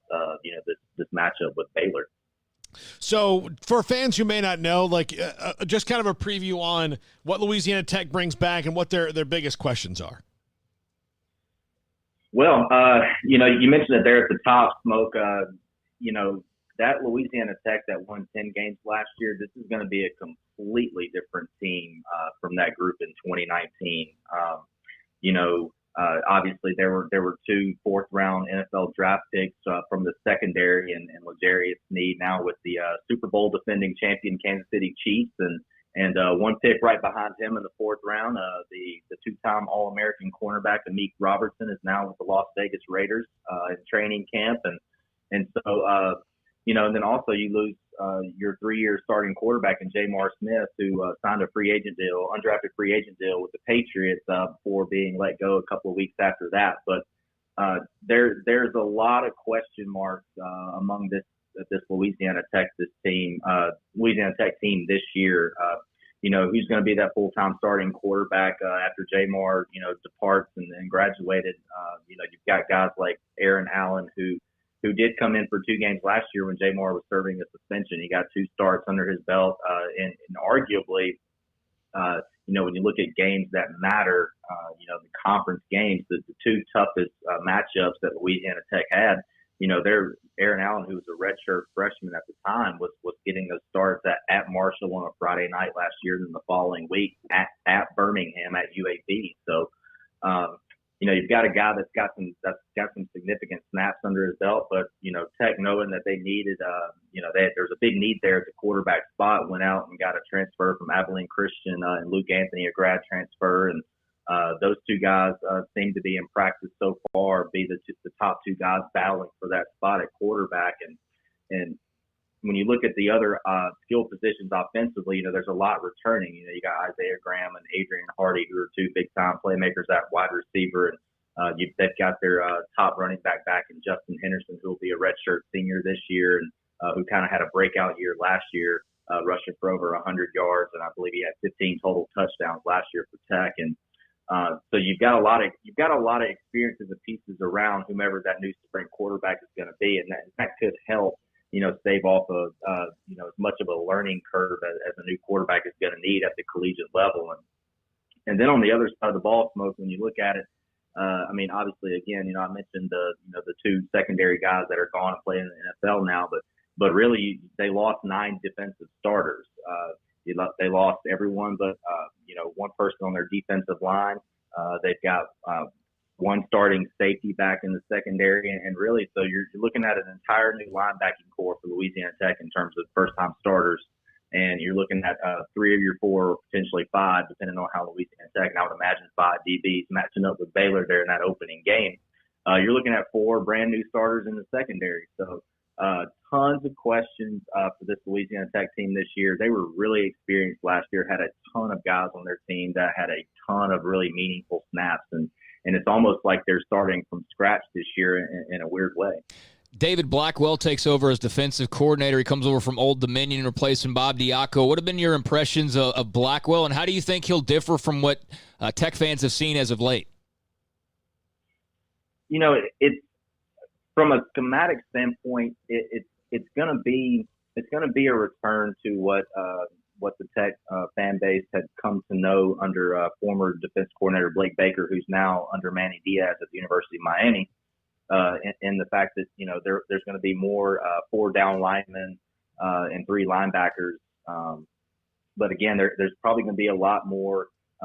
You might see, especially in that Baylor game early on, you might see a lot of 4-2-5. I think athleticism, which I do think, while they lack experience on the back end of the defense, I think where they could make up some of that ground is with their talent and their athleticism. They're really young, but they're really talented, and they are great athletes on the back end. And I think when you look at David Blackwell and the job that he's had to undertake since being hired back in January, Louisiana Tech did not get a single practice during the spring. They're literally the day they were supposed to have their first spring practice when everything was shut down. So they did not get a single practice this spring.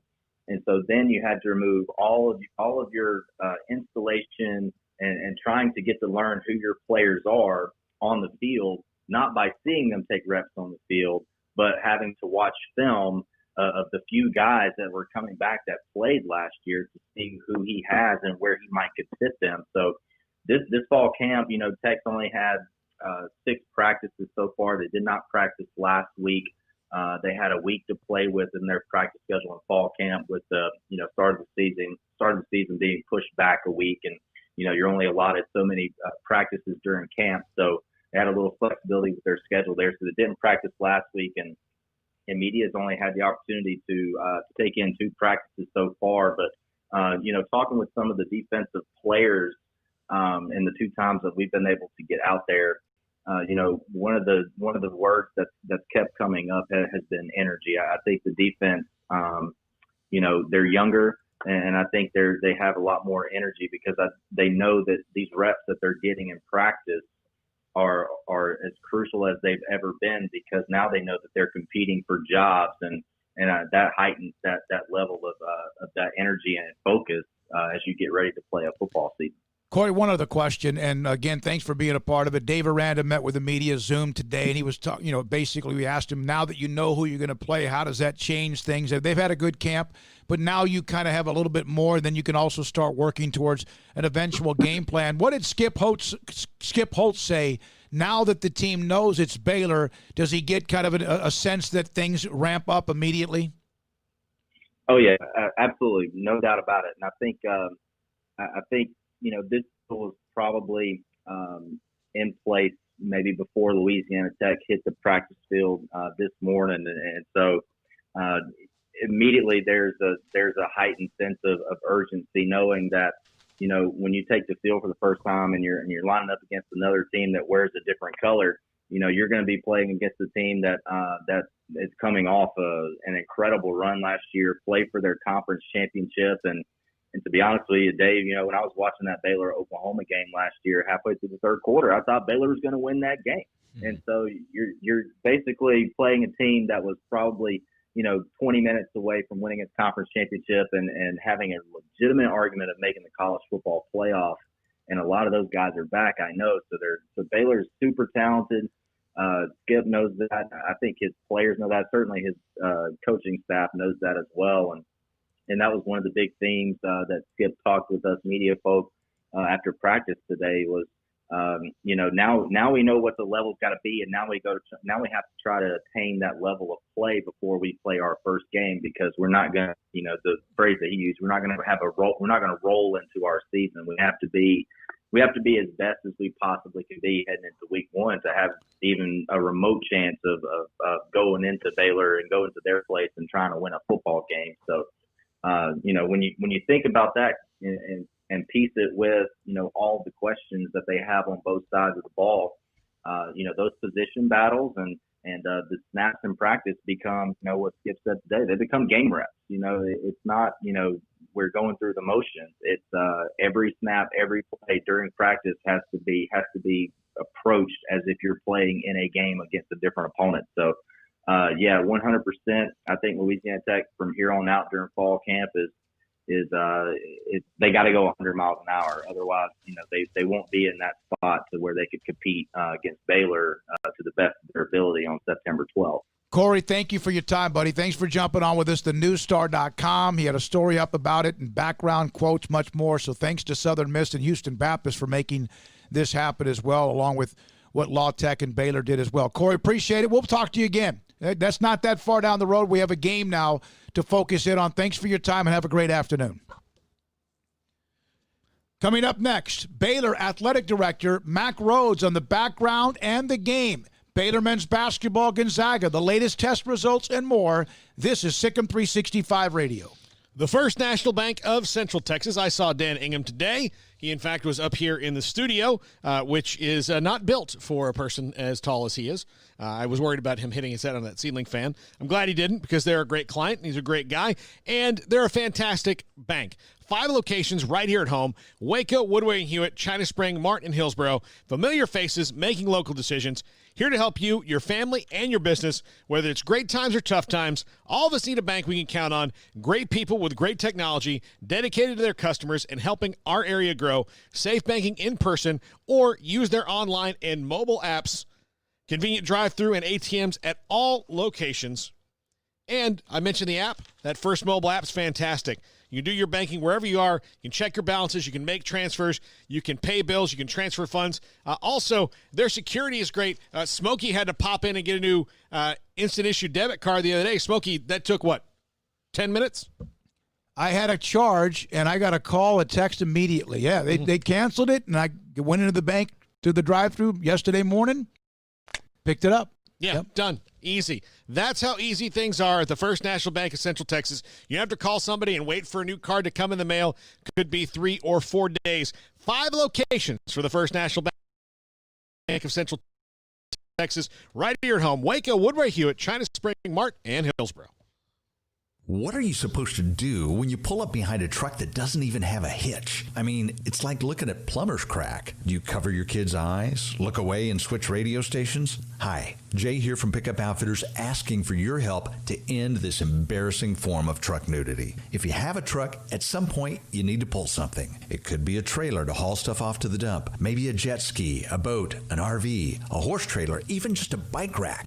The point is, put a hitch on your truck's backside. And at Pickup Outfitters, we actually install more hitches than anything else. Whether it's a receiver hitch, a gooseneck, or a fifth wheel, we'll cover your aspirations to not drive a nude truck. And all hitches are covered by the Pickup Outfitters lifetime installation guarantee. So cover your rear end with a new hitch from Pickup Outfitters on Lake Air Drive in Waco, where we're fighting to end truck nudity in Central Texas. Check them out on our website at createacommotion.com/hitches.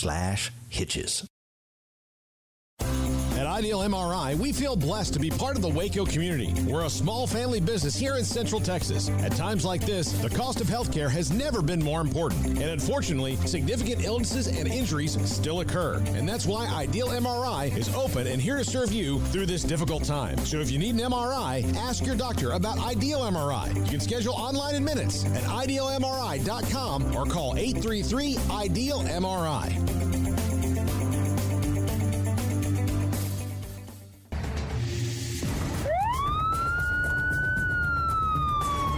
If you or a loved one or friend has been arrested and you can't afford bail, trust Terry and Chase Chapman at Chapman's Bail Bonds, covering Waco and McLennan County for over 25 years. Chapman's can bail you out anywhere with experienced, knowledgeable local agents who are committed to serving you professionally, respectfully, and with the highest integrity.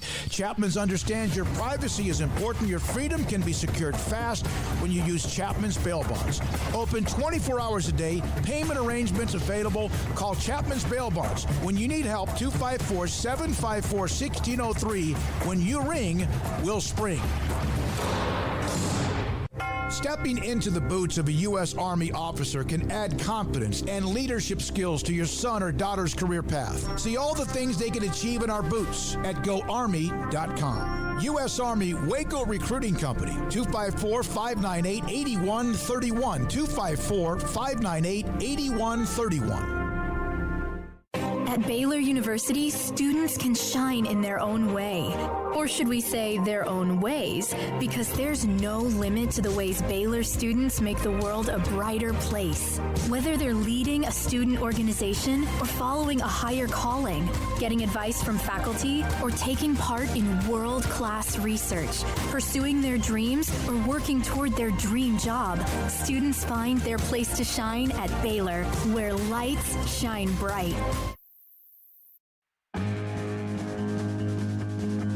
Welcome back to Sikkim 365 Radio. Our weekly segment with Baylor Director of Athletics, Mack Rhoades, is brought to you by Edward Jones Investments Brokers, Tom Albers, Brad Wilson, Ben Erlinson, and Cam Heathcott. Edward Jones, making sense of investing.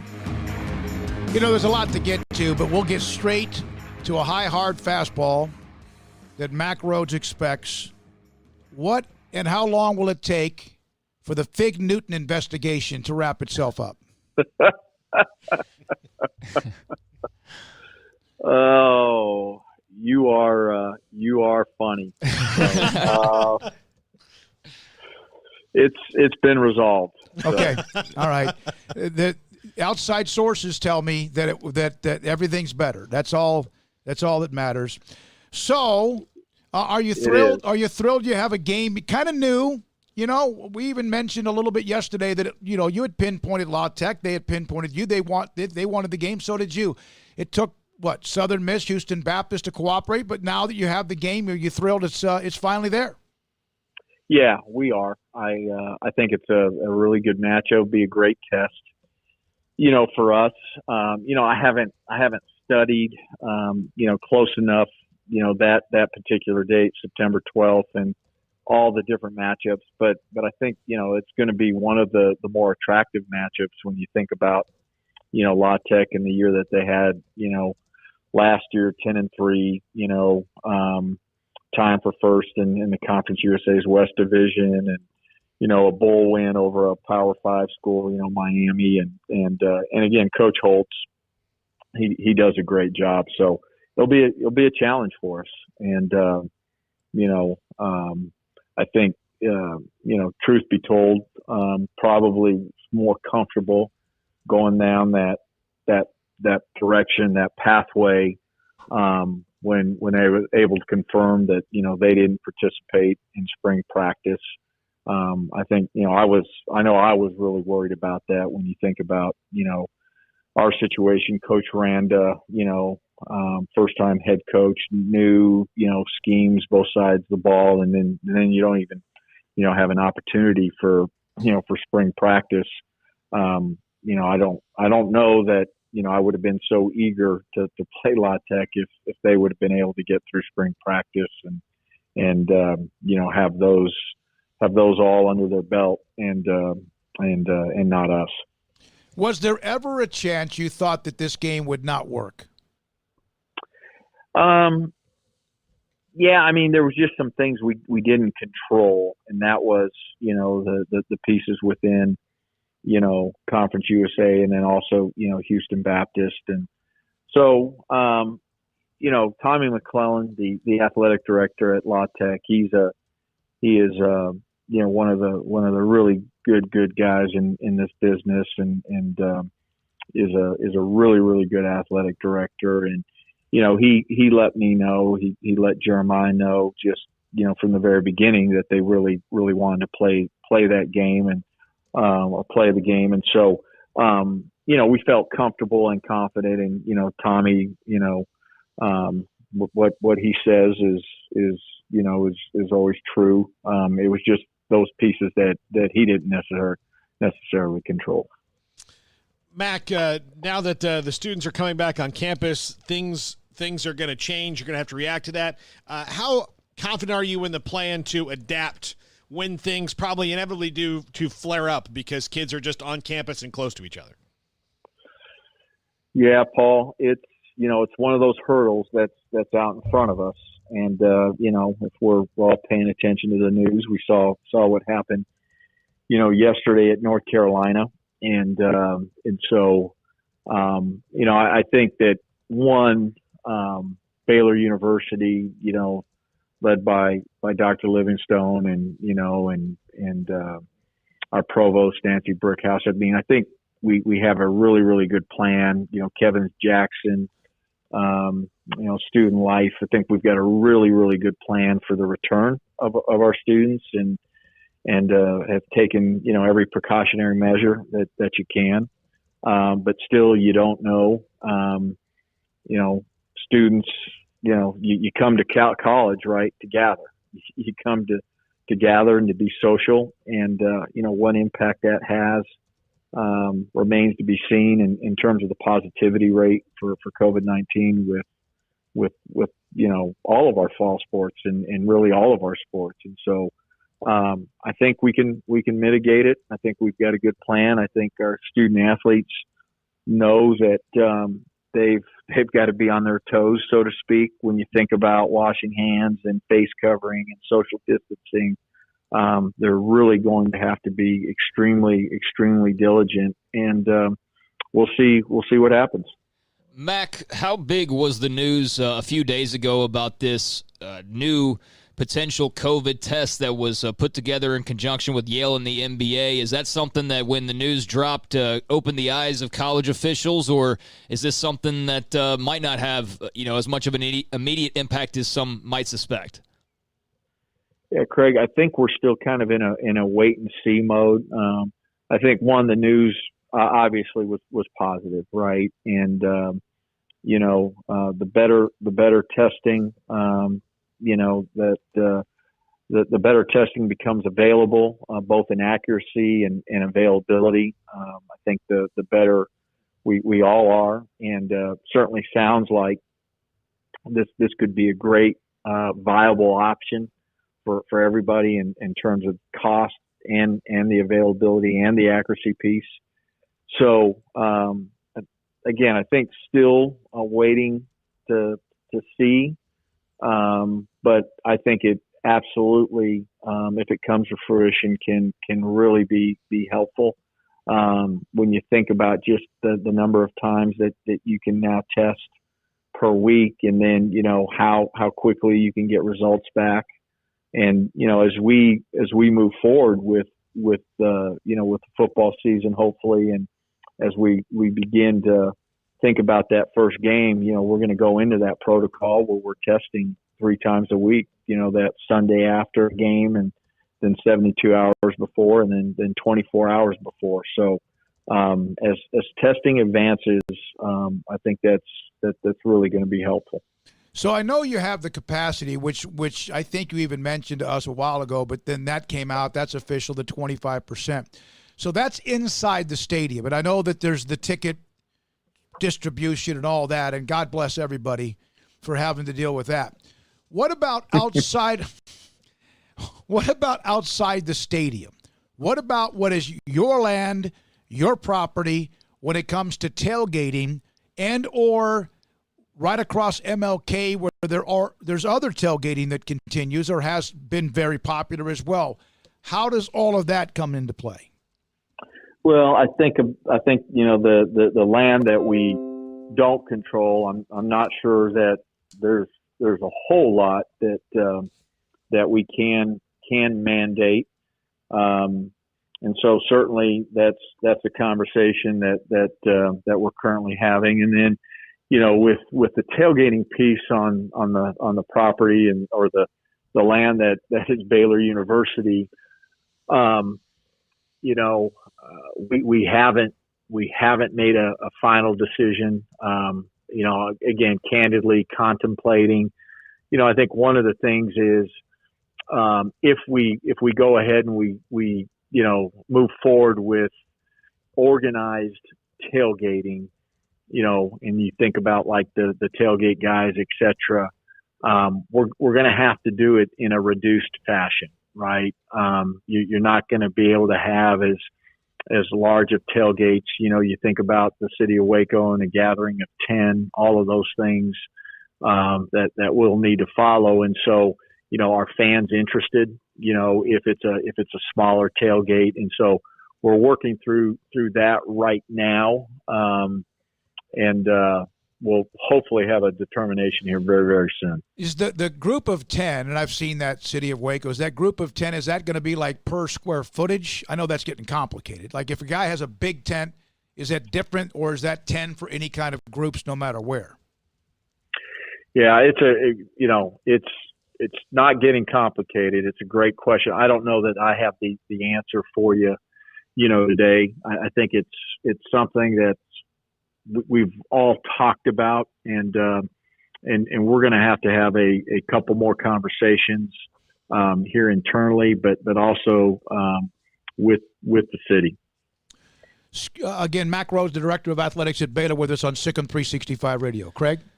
Well, Mack, you've had a string of positive news, or you've had a lot of positive news, I should say, come out on your basketball program over the last few months. And then last night, they were part of creating quite a buzz in the college basketball world with that Gonzaga announcement. As a basketball fan yourself, and obviously a big fan of Scott Drew and company, what are your thoughts on that game now being on the radar? Yeah, I think it's, as a basketball fan, I can't wait for it. I think it has the potential to be just a tremendous matchup. As an athletic director,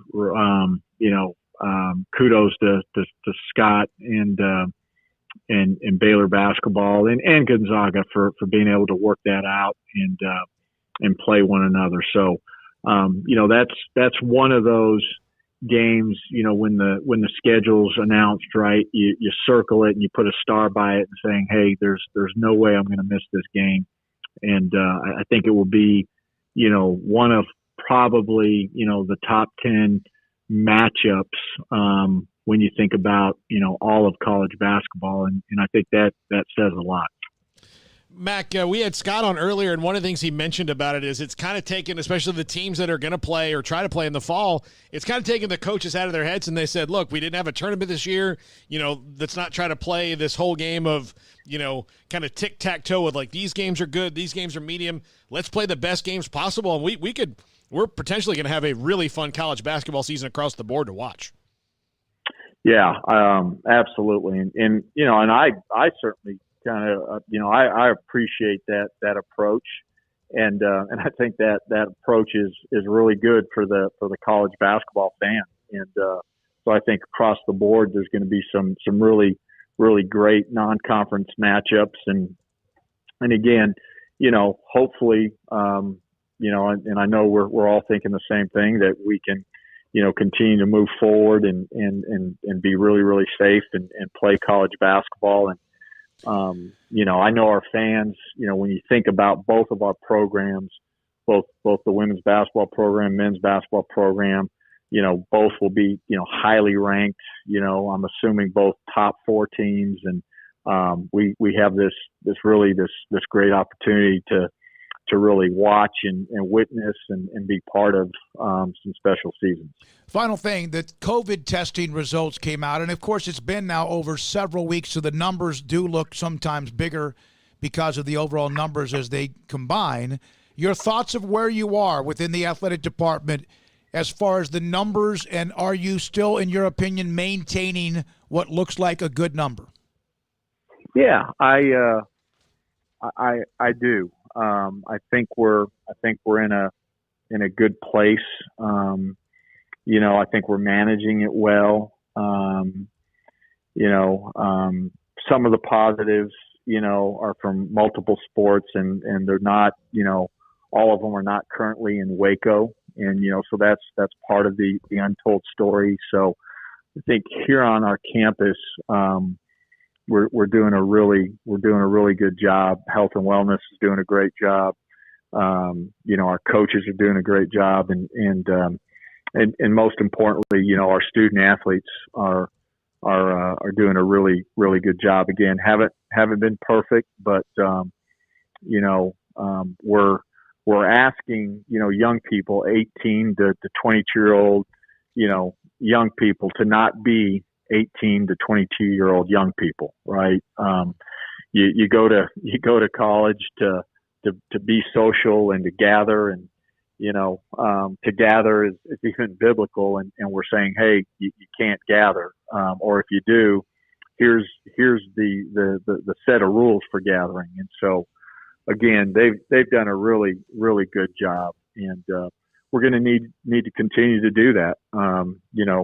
If we want to continue to have a safe environment and be able to play. I have to add this. I know you got to go, but I was told, not by anyone at Baylor, but I was told that Baylor had a huge influence in that Tuesday evening discussion about the season moving forward or not. How much has that changed, in your opinion, since you arrived? Yeah, it's, man, I want to make sure we're extremely, extremely humble about it. But, I think that the conference office, I think Commissioner Bowlesby, I think that they respect Baylor. They respect our input. They welcome our input. And so do the rest of the institutions. And so just grateful to be able to have a voice in those meetings. And so, I'll leave it at that. Thank you, Mack. Appreciate your time. Yep. Thank you. Baylor's Director of Athletics, Mack Rhoades, with us on Sikkim 365 Radio. Anything after that? No, not from him. That was good stuff. I mean, like he said, it's going to, remain to be seen on what campus looks like once students return. We've seen North Carolina shut it on down in no time flat. We've seen Oklahoma State, have the little flare-up of the club picture from over the weekend, the line standing outside of whatever Alabama. What are you guys doing over there? It's Woodrow. The Alabama line that I guess was for a bar or a restaurant or something. Things like that with no mask being worn by anybody. I mean, hopefully Baylor students are smart enough to realize that it's a small sacrifice to pay for hopefully the benefit there at the end of the rainbow, if that makes sense, that this is just the reality right now, and this is something that we all got to do together. And if a bunch of people decide not to, then it does have an effect potentially on everybody else. So, yeah, we'll see. We'll see when they get back what that looks like. But I do want to add, Joey Gallo bomb, and the Rangers actually aren't completely out of this thing, although Jerickson Profar homered a little while ago. Yeah, 6-3 now. And he's not a member of the Rangers, in case anybody's lost track of him. No, but Joey Gallo hit a straightaway center. Yep, 6-3. So there you go, a little update from the Rangers game. If they would have gone like 10-20 to start, was there any way that Joey Gallo or Lance Lynn would help? Would you trade either one of them if you got off to a really rocky start? Or this year you just throw all that away? I don't know that you can really take too much from this year. But yeah, I don't know. I mean, the Red Sox are the worst team in the league, and they're about to they might trade off Xander Bogaerts and Rafael Devers. So yeah, I don't know, man. All right, couple of notes in college football. Craig, A&M will have 30% capacity for its home games as of today. Could change based on local and state health, rules or whatever. So that's still like 65,000 people in Calfield. They have 105,000, just 30-some thousand. Michigan State now going to transition to online classes for students. They'll have students on campus, but transitioning to online classes, we're seeing a big trend with that. Notre Dame's doing that. Yep. And you mentioned something there, as long as state guidelines, it's not going to be up to the schools whether they host fans or not. It's going to be up to the states and the municipalities that they're in. All right, it's 4:40. A couple of things to get to. At 5 o'clock today, David Hellman, DallasCowboys.com. Just after that today, we'll have one of the newest members, or will be one of the newest members of the Pro Football Hall of Fame, in Tom Flores, in the same call or moment that Drew Pearson found out he had caught this Hail Mary from the Pro Football Hall of Fame. And then also at 5:30 or so, John McClain on how all that went down. I just want to add one note on the A&M thing you just said, because Billy Liucci just tweeted out, let's just say A&M actually is able to operate at 30% capacity for home games this fall. I'm told that's roughly a $50 million revenue hit. Even with a season, college athletics will take a big fine. I mean, that will take years to recover from. Wow. We kind of know all that, but I mean, they'll still make money. But that, even for a school with a lot of money, $50 million hurts the pocketbook. Tennessee, about maybe 25%. That's another 100,000 plus stadium about as 25, 20 to 30,000 or so. Yeah. All right. When we come back, we'll continue on and go summarize a little bit from Mack Rhoades. Look at the Cowboys had a workout today. Couple of notes from David Hellman, who will join us at 5, along with some news again about Baylor and La Tech. This is Sikkim 365 Radio. Are you in the market for a new home, or you're trying to sell your current home? If you're looking to upsize or downsize, my friend Lance Donaldson and the Donaldson family team, brokered by eXp Realty, can help. They're your go-to source. They can handle everything. Lance is a great dude. He's going to find everything that you need in a home. He's going to find what your dream is, what you're really looking for. I'm on his website right now, lancedonaldson.exprealty.com or wtx.exprealty.com, and you can look some of the great houses he has. I'm looking at this one right now. It's got a fantastic pool in it in Waco. But all of those homes that are his current listings are on that website, or just give him a call, 254-214-3713. Lance is great. He's going to be a great guy to talk to. He's going to be a great guy to hear what you need and make that a reality. Again, just call my friend Lance Donaldson, 254-214-3713, or online at lancedonaldson.exprealty.com. The biggest summer sale is still on at your friend in the car business, Alan Samuels in Waco. The summer clearance event is where there's still 0% for 72 and no payments for 90 days on almost everything. The world's most awarded SUV is on sale. Jeep Grand Cherokee with 0 for 72 financing and no payments for 90 days. Or choose Jeep Cherokee, Jeep Renegade, or Jeep Compass. All 0 for 72. Update your ride and save at Alan Samuels.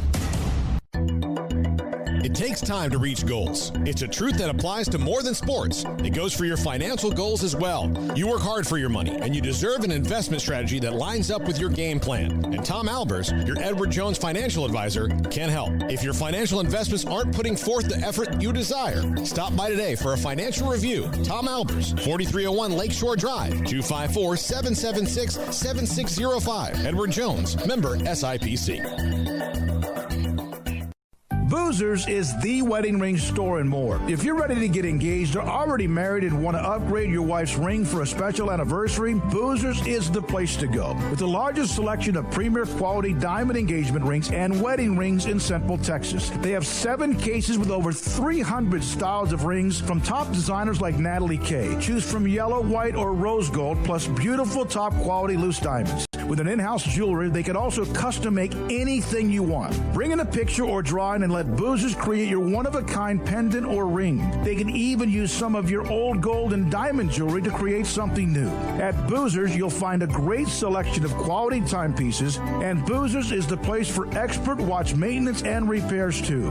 They specialize in expert Rolex watch repair for fine jewelry, watches, custom work, and more. Go to Boozers on Valley Mills and Lake Air Drive in Waco. Boozers, the wedding ring store and more.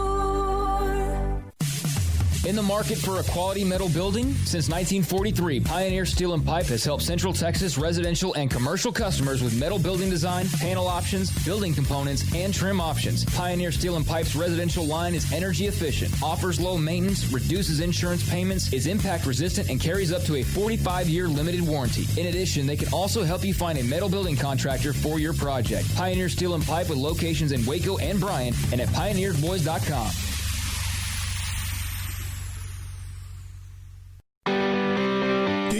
Friday Night Lights, would you like to have a bigger role than just watching the action to ensure the games are played fairly and safely? The Waco football chapter of the Texas Association of Sports Officials, or TASO, can make that happen. The 2020 Texas high school football season is right around the corner, and we need you to be a part of it. There's a shortage of officials across the state in all sports, and you can help. If you love the game and want to be a part of the solution, you can help our local student athletes continue to participate in games they love. Never officiated before? Don't worry. Waco Football Chapter can help and prepare you to make the right call. And right now, Introduction to Football Officiating class is accepting registrations. Make your first grade call today by looking us up and contacting us on Facebook at Waco Football Chapter or at our website, wacofootballchapter.com. Find out more about the Waco Football Chapter of the Texas Association of Sports Officials, or TASO. Go to wacofootballchapter.com.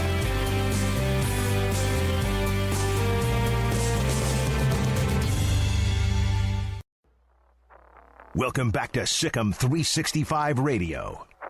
The Sikkim 365 Radio app is sponsored by Alan Samuels Dodge Chrysler Jeep Ram Fiat in Waco. Your friend in the car business at Loop 340 and east of 84. Come by. Let's be friends.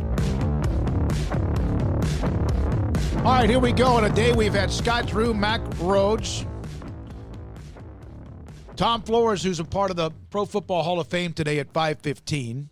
Or he will be, along with Drew Pearson. What a great day. Rangers getting a little something going here. 6-4 now in the bottom of the 4th inning. Just had a double, so man on second with 2 outs. And, this is now a game. This was 6-0, and it's all of a sudden 6-4 thanks in large part to a 3-run dinger from Joey Gallo. I do have one note that we have not talked about yet that I think would, be fitting to kind of mention here, unless you got something else you want to do. Oh, just a couple things, but go ahead. Jalen Hurd. Yeah, it's one of the perfect. Go ahead. Jalen Hurd, former Baylor wide receiver, was the big transfer get from Tennessee that Matt Rule was able to lure over. Obviously had a huge impact 2 years ago, even though he wasn't able to finish out the season in the bowl game. He started getting ready for the combine and his pro day and all of that. Ends up being a relatively high draft pick for the San Francisco 49ers. What, a second-round pick, correct? And, hey, if you're getting selected by Mike Shanahan on offense, then you're a pretty good player. And there was all this big talk about what he could potentially do and Swiss Army knife and all of that. Well, last year, obviously, the back injury that Matt Rule had alluded to at times with Jalen Hurd prevented him from playing much as a rookie, and then, or not playing at all as a rookie. And then yesterday we get the news that he was injured once again, and today we get it official, torn ACL for Jalen Hurd. Wow. So we will have to continue waiting on him to make an impact in the league, and wonder how long he'll be able to just stay healthy enough, if he'll be able to stay healthy enough to maybe even make an impact, at this point. Oh, man. Yeah, that's the Baylor wide receivers. Yesterday we had the news that Denzel Mims, hearing that it may not be as bad, but they're being careful so it doesn't set him back more. By the way, the 281, is there any possible way to hear a replay of Mack Rhoades? Is there a place to click the app immediately? Yeah, up on our social media platforms, and I just sent a link to you immediately.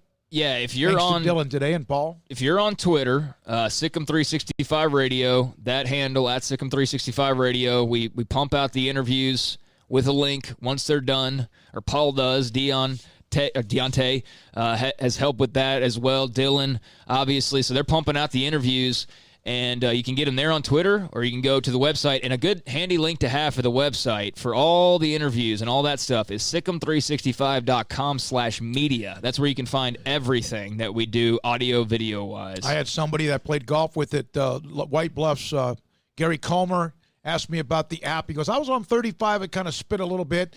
That means that you're just in an area the internet's not good, because we've heard nothing but incredible, the Allen Samuels Dodge Chrysler Jeep Ram Fiat app.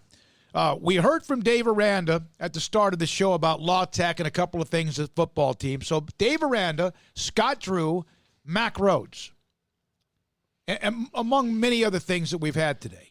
Now, R.J. Sneed, he graduated over the weekend, as did Jalen Petrie and some on the football team.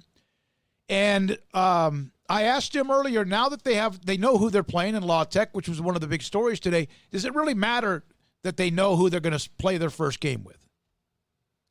Does it matter who you play, but is it nice to know who you're going to play now because that's the first game you have? Yeah, I don't believe that it matters, but I'm just happy that we have an opponent now. We've been waiting for about a week now, and I'm happy that's official now, because now we have something set in stone on September 12th. Is it also something that with Denzel and some of the guys who have moved on, the next step up for you, does it help you kind of like, okay, this is my time? A lot of things have been said about the receivers who are still there, and that this is your time among the other guys who come back? Right. I believe that it's like now and never for me. That's how I see it. I have 2 years left, and I believe that now is the time for me to take over, and I'm excited. Now, I know like a lot of other receivers that in our room are about to do the same thing. What was it like to get your degree? So what was it like to get my degree? Truth be told, at first, it didn't hit me until my name came across at McLean Stadium. That I was like, wow, I really graduated. So it was great, exciting. Also, of course, Paul, the offense is different. Yeah, the scheme is different. I'm curious as to how they were picking it up from a wide receiver standpoint. Yes, I'm enjoying the offense. We've been going over it since we started virtual meetings in March, so I'm picking it up very well. I believe it's a good offense for everybody, not just receivers, but running backs, so I can't wait for everybody to see it. So there is R.J. Sneed, Baylor wide receiver, and he wasn't done there. He also talked about how much getting back to action after the injury a couple years ago, getting back to playing last year, helped him gain some confidence. It was very big. I've been in college for 2 years, and I finally scored a touchdown last year. I had a redshirt year. So just to get my confidence back was a big deal for me, and I enjoy playing. So I think last year was a big step for me, and I'm ready to take the next step. Big body. Mom's a doctor. Big physical player. Gavin Holmes, Jared Atkinson, R.J. Sneed, guys that some have had to hit and miss because of injuries, obviously, among a few others. And golly, if any of them just click, Well, I will just say that I wouldn't even include him with those guys. And I know why you are, because he's coming back from injury.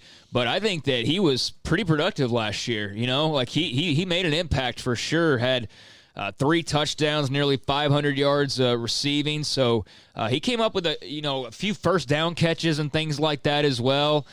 His injury seems to be more in the rear view than a Gavin Holmes, for example, who we still kind of need to see him. And I know there's a lot of talk about him, and he seems to be healthy. And if he is, good night, man. If he's anything like what he flashed his freshman year, if you'll remember, he was already becoming kind of a player in the limited time that he saw before getting hurt again. So if you have a healthy Gavin Holmes living up to his billing, R.J. Sneed taking that next step now as a junior, obviously, what you have in guys like Tyquan Thornton, who you hope also take another step as well, and others. Jared Atkinson, I'm just hesitant to talk about him as much or hope for too much, just because I feel like we've kind of done that for a couple of years. You know what I mean? And nothing much comes of it, and I'm not knocking him in any way. It's just that he's kind of a trendy guy to always bring up because he's got the look, he's got the size, and he's got the ability, but he just hadn't done it the way that others have done it or have flashed it. But so if he can take a step and be the guy they think or they've talked about him being, and Holmes is healthy, then that could be a nasty receiving core. One of the note on the Cowboys, we've kind of danced around a little bit. We'll have Jalen Petrie here in 1 second, and then 5 o'clock we'll have David Hellman of the Cowboys. So Dontari Poe is back. He's been cleared on the same day or the day after that McCoy goes down. So that's kind of a fortunate thing. He's not as good, but McCoy, again, was somewhat damaged goods, which we're going to talk to David Hellman about at 5 o'clock. So Jalen Petrie, the original, right? Mm-hmm. Mr. Loyal. Yep. He stuck through it, right? Kellen Mond decided to decommit, ended up at A&M. Baron Browning ends up going to Ohio State, although he actually decommitted before Browse' firing. But, Hezekiah Jones, the list goes on and on. That whole class just disappeared basically in a few days' time. And so he, first of all, as we mentioned to R.J. Sneed and others, finished up and got his degree. It's huge. That was my biggest goal when, starting college. I wanted to graduate and be able to, hold that paper. I haven't officially got to hold the paper yet, but it feels good to, see all that work, seeing it pay off. It was great. Even though it was virtual, it was just great to see my name at McLean just with my whole degree and everything. It was wonderful. All right, so one other note, though, the star position, you hear like Dave Aranda, any football, the defensive Dave Roberts, Dave Aranda, Joey McGuire, etc. On the star position and what's expected? The star position, I feel like it's a hybrid position. You can you have a lot to do, but at the end, it all boils down to just doing your assignment. And I think our coach Roberts puts us in a lot of different situations, whether it's coverage, run, or blitzing. So I'm really liking the position. I think it fits me very well, and can't wait to just get to practice later, get better at it. So that's Jalen Petrie, R.J. Sneed, Dave Aranda from today. Next time I think anyone's available Saturday. Saturday will be Dave Aranda, and that's it as far as I know. Yeah, and here we are another week as it progresses. High schools, of course, start having scrimmages on Friday. We'll get back to a couple of the local high school coaches coming up sometime tomorrow. And I think this is going to be the media session where I do ask Dave Aranda something I've been wanting to ask him, and that's his philosophy on uniforms and his philosophy on things like, decals or patches or single digits, those types of things. I know that is probably the last of his worries or even thoughts with what they're trying to do to get prepared for the season. But I know that's stuff that fans get interested in. The single digits were a big deal under Matt Rule. So I'm curious with Dave Aranda now as a first-year head coach of what he kind of has in mind as far as the extras that you kind of throw on your style or your uniforms or whatever with your program, kind of those incentive type things. So I'm going to plan on asking him that amongst some other things on Saturday when we get to talk to him. We'll do that. One quick note, Nick Saban was asked about spring football. He was on ESPN earlier today, television. I think one of the real consequences of this is if you're a junior or a senior, you have NFL grade, are you going to play in the spring? Or is that going to become sort of a JV season with a lot of these juniors and seniors opting out? everybody's circumstances and situations a little bit different. I actually hate it for the players who won't get the opportunity to play and compete and create value for themselves. All right, Brigham Young's going to play Army. You remember they got to fill up their schedule. Yeah. They have 5 games right now. They have 5 games. So that's one of the games. The Army now has 6, including Oklahoma, as is their non-conference game. Is that right? No. That's right. They lost the Oklahoma game. Yeah. That's right. They lost the Brigham Young will open up the year September 7th at Navy, so now they have Army. So they had lost 8 games from their schedule. 8. That's crazy. I know we've been talking about the Rangers and updating them, but Astros and Rockies 1-1 in the top of the 11th inning right now. So both Texas teams and some relatively – this one a lot closer than the Rangers game, although the Rangers game has suddenly become close. So we'll keep you updated on that. When we come back, David Hellman, DallasCowboys.com, John McClain today at 5:35, and in between, Hall of Famer to be, Tom Flores. Paul? Yeah, I just needed you to stretch for like 20 more seconds. I'll do that. One other note about high school football, there are going to be changes for us, the media, and how we cover. We have broadcast of Connolly. They open up with Sunnyvale on August the 28th. But I just saw Matt Stepp put this out, that a large ISD is allowing no photographers other than one. As the ISD photographer will then send pictures out to media outlets as they need them. And some of this could affect local television. They love to go cover games, get highlights for games, right? There's shows on Fridays. And that also could be affected as well. What is their stance on sideline reporters? Stay down there, wear a mask, and have a big, long broom. I'm going to be masked up and so far away from everybody. I don't know what I'll even be able to give you guys because I'm going to be so far away. All right, when we come back, David Hellman, DallasCowboys.com on Gerald McCoy, how the Cowboys were protected, Don Terry Poe, and much more. Sikkim 365 Radio.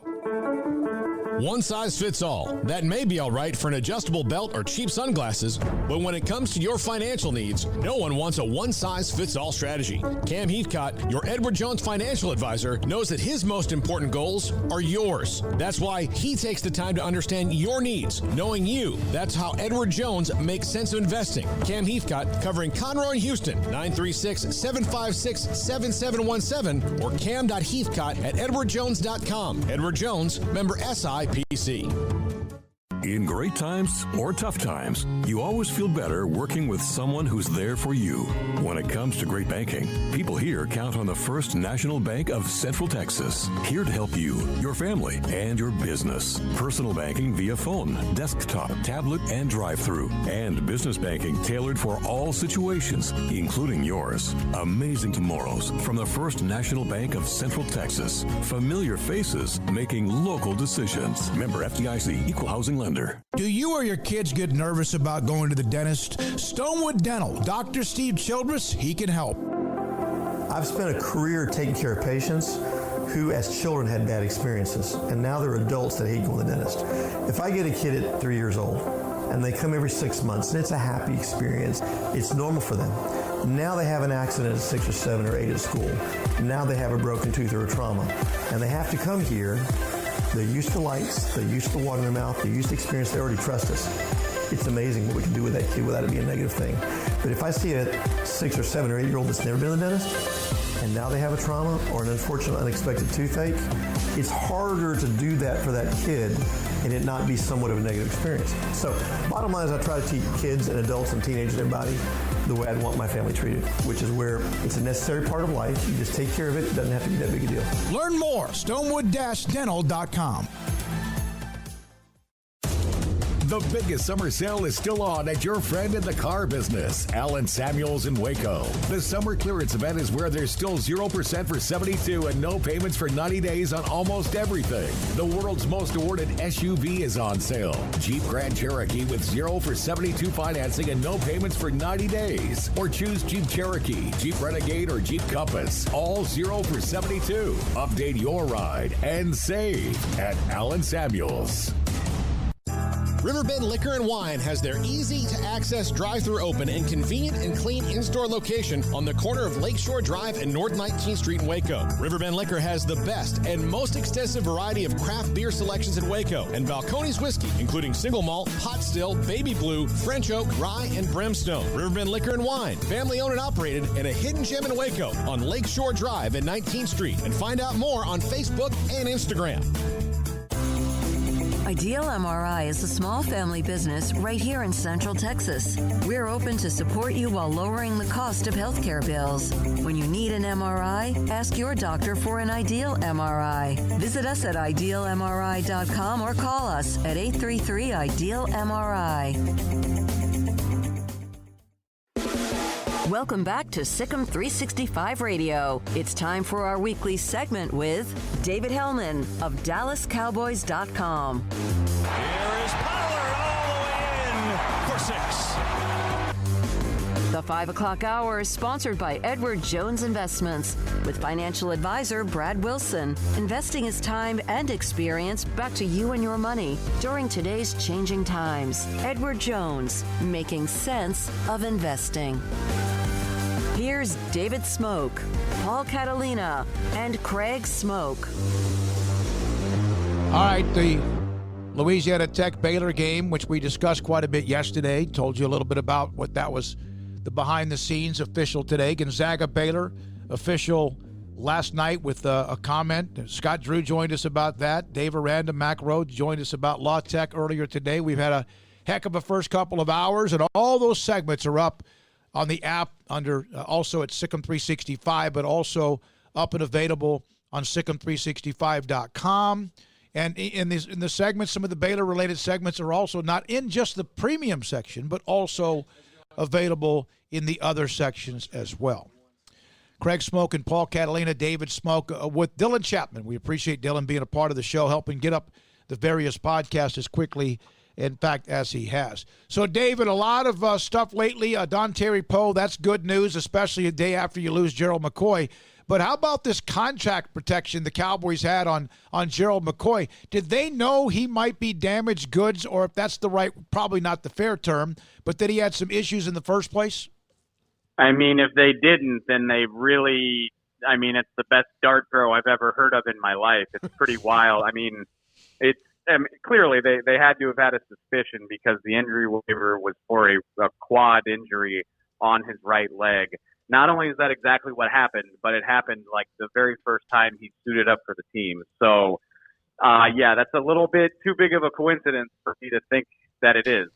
So good job by the Cowboys medical people recognizing that. And, you know, it's the cutthroat nature of the business, but it helps them save, you know, I think $5 million over the course of the deal or close to it. And from all indications, it sounds like they're very interested in bringing him back if and when he can get healthy. So it's a storyline to watch for 2021, I guess. So does Tyrone Crawford step into that spot for now before Tristan Hill or Neville Gallimore's ready? You know, what's really funny is that Tyrone was already doing that before Gerald got hurt. You know, they had 2 unpadded practices before they put the pads on Monday, and Tyrone was already playing a little bit of 3 technique. So, yeah, I think that's fair. I think, you know, there's going to be a big eye on Tristan Hill and Neville Gallimore. I think they absolutely are counting on those 2 young guys to step up. But I also do think Tyrone Crawford's going to be a piece of that equation as well. David, do you anticipate Hill stepping up? I mean, what kind of have you heard, I guess, or what have you gathered? And is there optimism that he will, in fact, do that? You know, it's hard for me to say I'm counting on it or I'm expecting it. I will say, you know, everybody who's talked about Tristan over the last 2 weeks has had glowing praise about him. Tyrone Crawford, you know, who's been a defensive captain for this team, you know, he said yesterday that, you know, he can really tell that Hill has kind of adopted that professional demeanor that you need to succeed in this league. Mike McCarthy's been very pleased with what he's done and the initiative that he took in the offseason. Having said that, you know, it was a very disappointing rookie season. I mean, when you're a healthy scratch for half of the team's games as a second-round draft pick, there's really no way around that. So, you know, everybody's saying all the right stuff, but I kind of want to wait and see and, get a good eye for how much he's improved before I buy it, I guess. What about Drew Pearson's news today? I know that you're younger, but you know his history and what he went through earlier this year with that. Well, he didn't get in when everybody else seemed to get in. The thoughts, the news, the new and the latest member of the Pro Football Hall of Fame with the Cowboys will be not only just Cliff Harris, but also with Drew Pearson at some point next year. This sucks to say, but honestly, my first impression when I heard the news was I bet the video of him finding out that he got snubbed again probably helped his cause. I agree. I think, a lot of people who know the NFL and follow the Hall of Fame saw that happen. And, we all who follow the Cowboys know that he's not in, but I think there were a lot of people that were like, holy cow, Drew Pearson's really not in the Hall of Fame. And we're really, we keep denying this guy year after year. So, I really hate that happened for him, but in a weird way, I think it probably helped his case that he, immediately the very next time he's eligible, it looks like he's going to go in. So obviously, anybody who knows the Cowboys knows his contributions. He was all decade in the 70s, caught the original Hail Mary. I think he's the only all decade team member in NFL history who's not in the Hall of Fame. So clearly very well deserved. And I was really happy to hear it. Well, his number's sake in CeeDee Lamb already, and I know it's everybody gets excited, the first part of practice is the underwear Olympics and all that stuff, but so far it looks like he's fitting in pretty well. Yeah, man. Mike McCarthy, I think, this is as closed down as training camp has been in a long time, and Mike McCarthy is using that to his advantage a little bit, I think, which I don't blame him. You're not going to be playing preseason games, so you're not exposing your roster to television. So why not try to keep things under wraps? So, I don't want to get into too many specifics about what CeeDee's been doing at the risk of making Mike McCarthy mad. But just in the 2 or 3 days that we've been out there, the guy's got juice. It's very obvious. He looks ridiculously smooth. He looks very fast with the ball. He had a couple of big head-turning plays yesterday that, you're like, oh, yeah, he looks like a guy that got drafted in the top 20. So, it's only 2 or 3 days, but it's been exciting to watch. What have these 2 or 3 short days of camp been like? Obviously different. Normal's not normal anymore, but what has it been like from your perspective? Yeah, it's pretty surreal, man. I got to give credit to the Cowboys and the NFL, first of all, because, everything suggests that this would be a total cluster because everything has been since this started. But it's been pretty streamlined, honestly. They've, you got a 7 a.m. call with Mike McCarthy. You go out to practice. There's social distance guidelines. There's temperature check stations when you come into the building. There's only one entry point for anybody who comes in to, kind of make sure nobody's going where they're not supposed to be. I get a digital questionnaire sent to me every morning when I wake up to, check me for symptoms and make sure I'm doing what I'm supposed to do.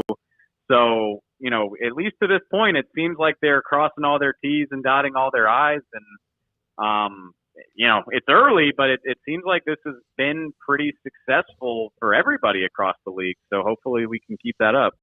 David, thank you very much. David Hellman, DallasCowboys.com. You too, on Tuesdays at 5 o'clock. Appreciate his time. Coming up next, he's about to be a part of the Hall of Fame, as is Drew Pearson. Tom Flores will be a part of that as well. Remember, they had to push everything back to next year. Former Cowboys safety Cliff Harris, among many others in a large class that will now include Tom Flores, who joined us about 2 months ago on this show, and Drew Pearson, who's joined us as well. This is Sikkim 365 Radio. Richard Carr, Buick GMC Cadillac. The people that you can count on. They have their summer savings event going on right now. That means you can save thousands on a variety of vehicles, and that includes, but is not limited to, qualified buyers saving over $7,000 on 2020 Acadias. Qualified buyers saving $8,000 on 2020 GMC SLT crew cabs. Saving $7,000 on 2020 Yukon. Saving $7,000 on 2020 GMC Terrains. They've also got the line of Cadillacs, the XT4s, the XT5s, and the 7-passenger Cadillac XT6. If you're looking for the ultimate luxury, style, and power in a new SUV, well, don't settle. Drive the XT4, XT5, or the XT6. And right now, you can experience the thrill of owning the Cadillac XT4 for only $35,900 at Richard Carr Cadillac. They've also got the line of Buicks, the Buick Enclave, one of the best-selling SUVs in 2020. Right now, you can save $7,200 on a 2020 Buick Enclave, plus save thousands more on 2020 Buick Envisions and Encores during the summer savings event. You get great prices, free oil changes with new purchase, and in-town priority warranty service when you buy a car at Richard Carr GMC Buick Cadillac. Richard Carr Motors, the people you can count on, a local family dealer run by Baylor alumni. They want the chance to earn your business, so stop by and see their safety-focused staff inside of their daily disinfected showroom. Or as always, if you're not quite ready to go step through the doors, they can bring the test drive to your home because your comfort and safety is Richard Carr's first priority. You can find more information and find out more about them online at richardcarr.com. That's Karr, or check them out in person in that daily disinfected showroom, Highway 6 at the Imperial exit. Texas board-certified personal injury trial lawyer and Baylor alum David Willis and Baylor alum Parker Willis are ready to help if you or a loved one has been wrongfully injured in an auto accident, SUV rollover, industrial accident, 18-wheeler crash, or were seriously injured by a defective product or recall drug. Call them for a confidential and free case consultation at 1-800-GOT-HURT or visit them at texastriallawyer.com. Principal office located in Houston, Texas. How often have you said it's time to get in shape? Every day, every week, every month, maybe for as long as you can remember? How about starting today? I promise if you'll just join Waco Regional Tennis and Fitness now, you'll thank me later. Hi, this is David Smoke, offering a variety of 40 group exercise classes every single week, including boot camp on Tuesdays and Thursdays at 5:15, plus spin, body shaping, Pilates, yoga, and bar. And oh, there's a free kids club as well. Waco Regional Tennis and Fitness open Monday through Thursday, 5 to 10, Friday, 5 to 8, Saturday and Sunday, 7 to 7, and personal trainers, Christy London and Randall Court. World-class tennis facility with pros Britt Coleman and Joe Rosa with lessons, camps, and special events. Spacious and clean workout rooms, locker room for men and women, both with a whirlpool and sauna, and now there's touchless bottle filling stations. No intimidation, tremendous camaraderie, an entirely new atmosphere, and yes, you can do this, but you have to walk through the front door. It's time to react today, not tomorrow. Waco Regional Tennis and Fitness on Lakeshore Drive in Waco.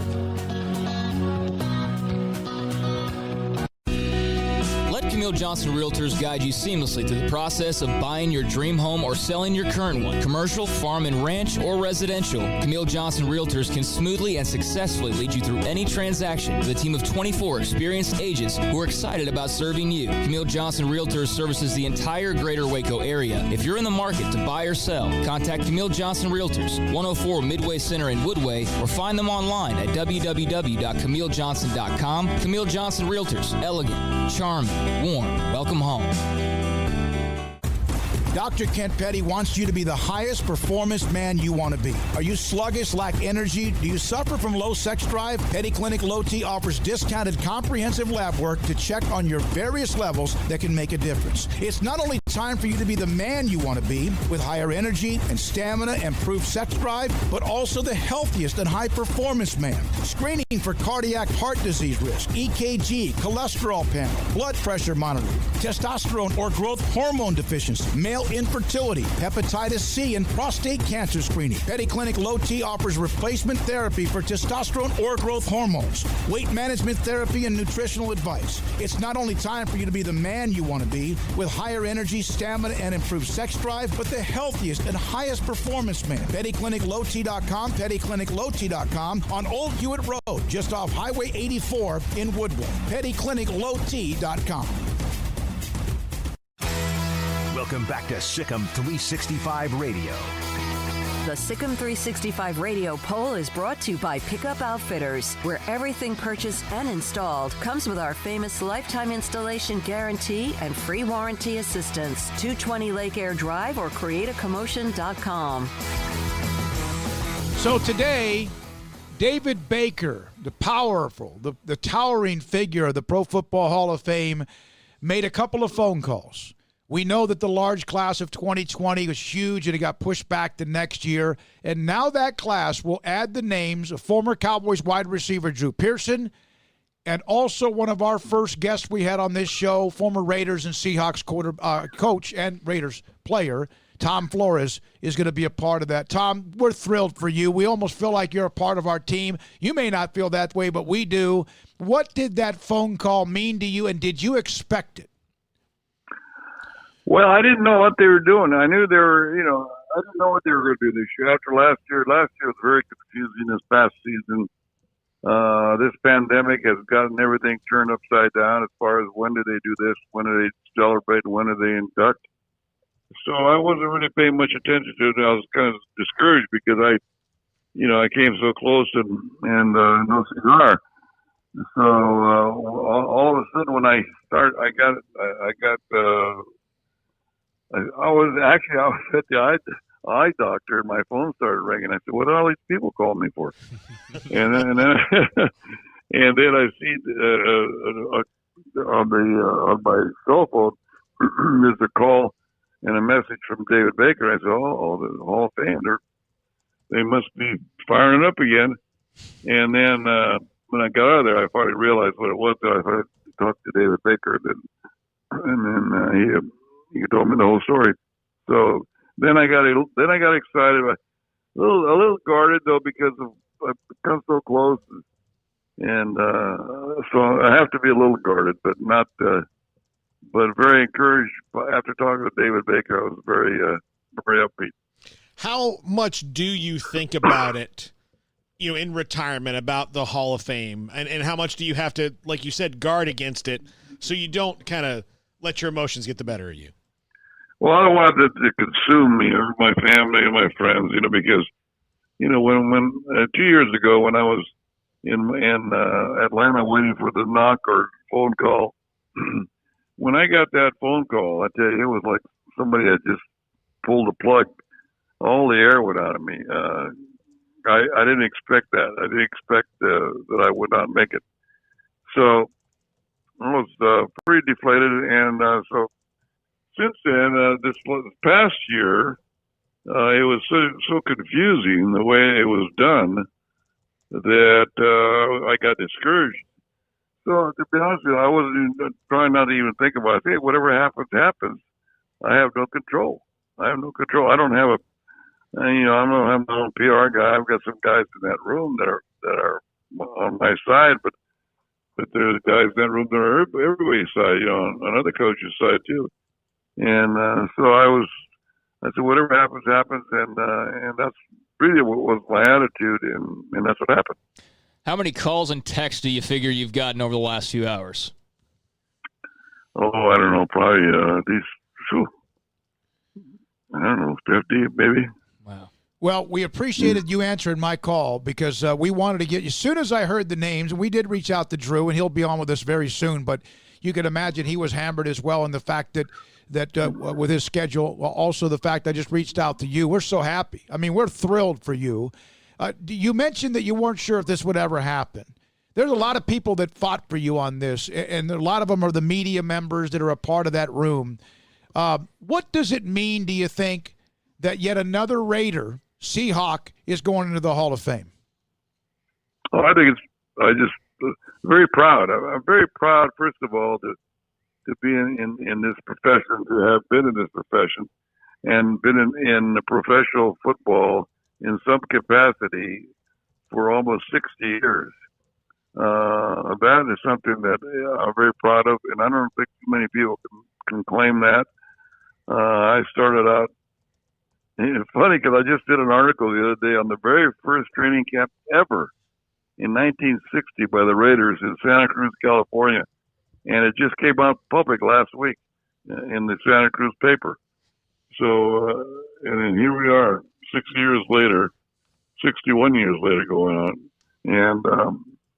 And I'm still involved in professional football on something that I just said, I'll give it one more chance. I really love, this is my passion. I'll give it one more shot. And that was it. My mother cried.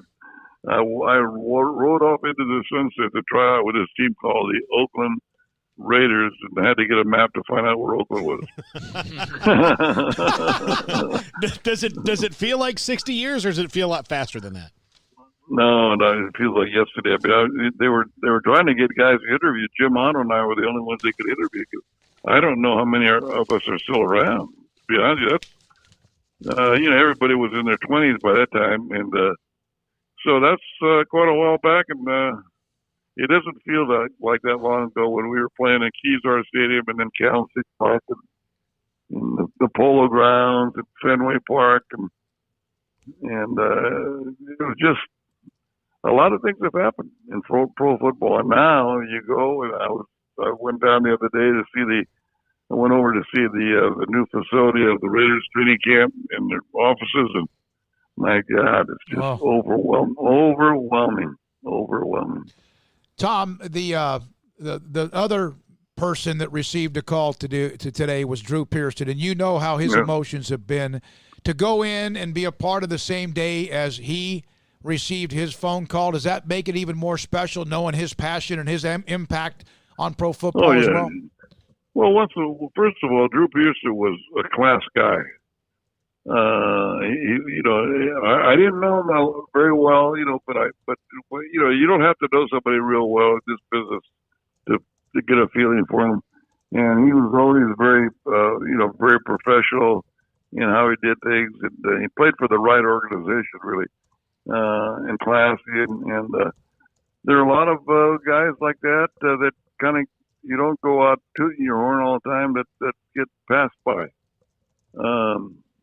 Having said that, I was never going to went on tooting my own horn, so I was always quiet and very professional and very respectful of what I did and my profession. And my profession to me was perfect. I loved it. Would never do anything to degrade it.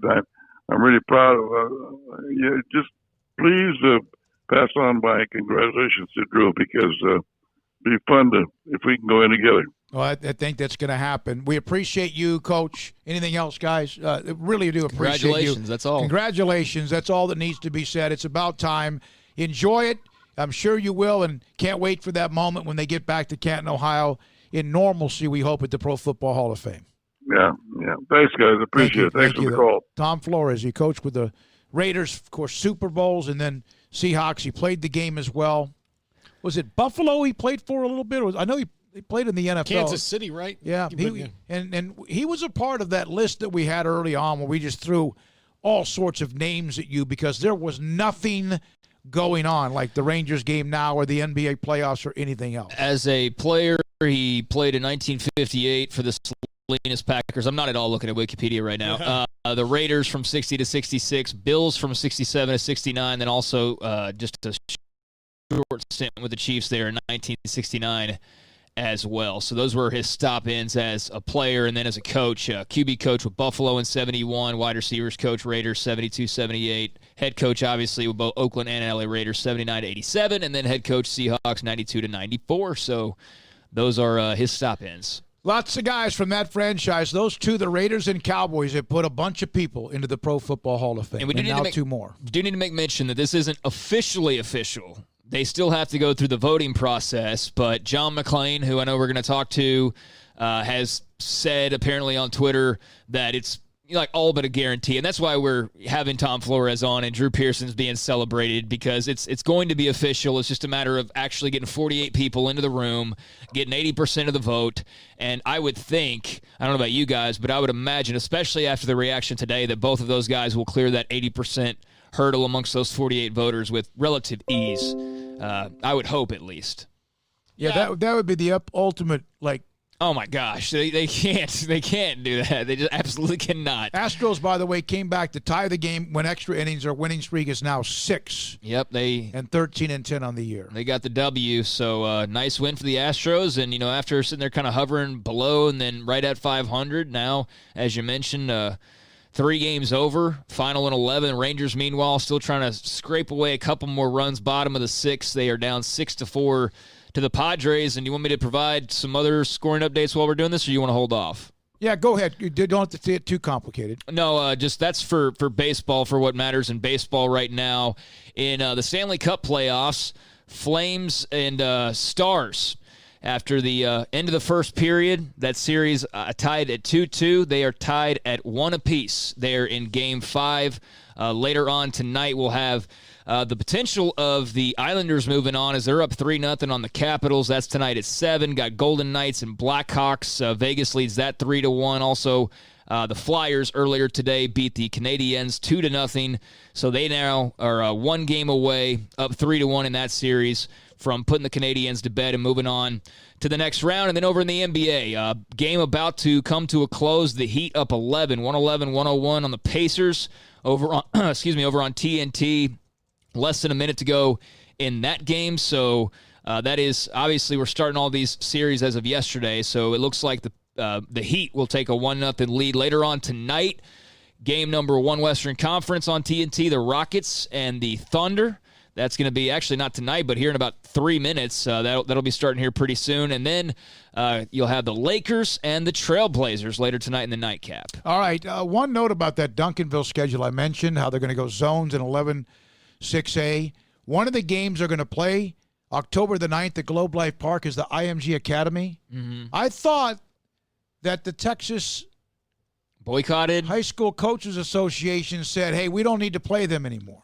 Well, but I'm looking forward to that game. It's a different. Things are different now. Yeah. I mean, you're going to get a game in. You're going to get a game in.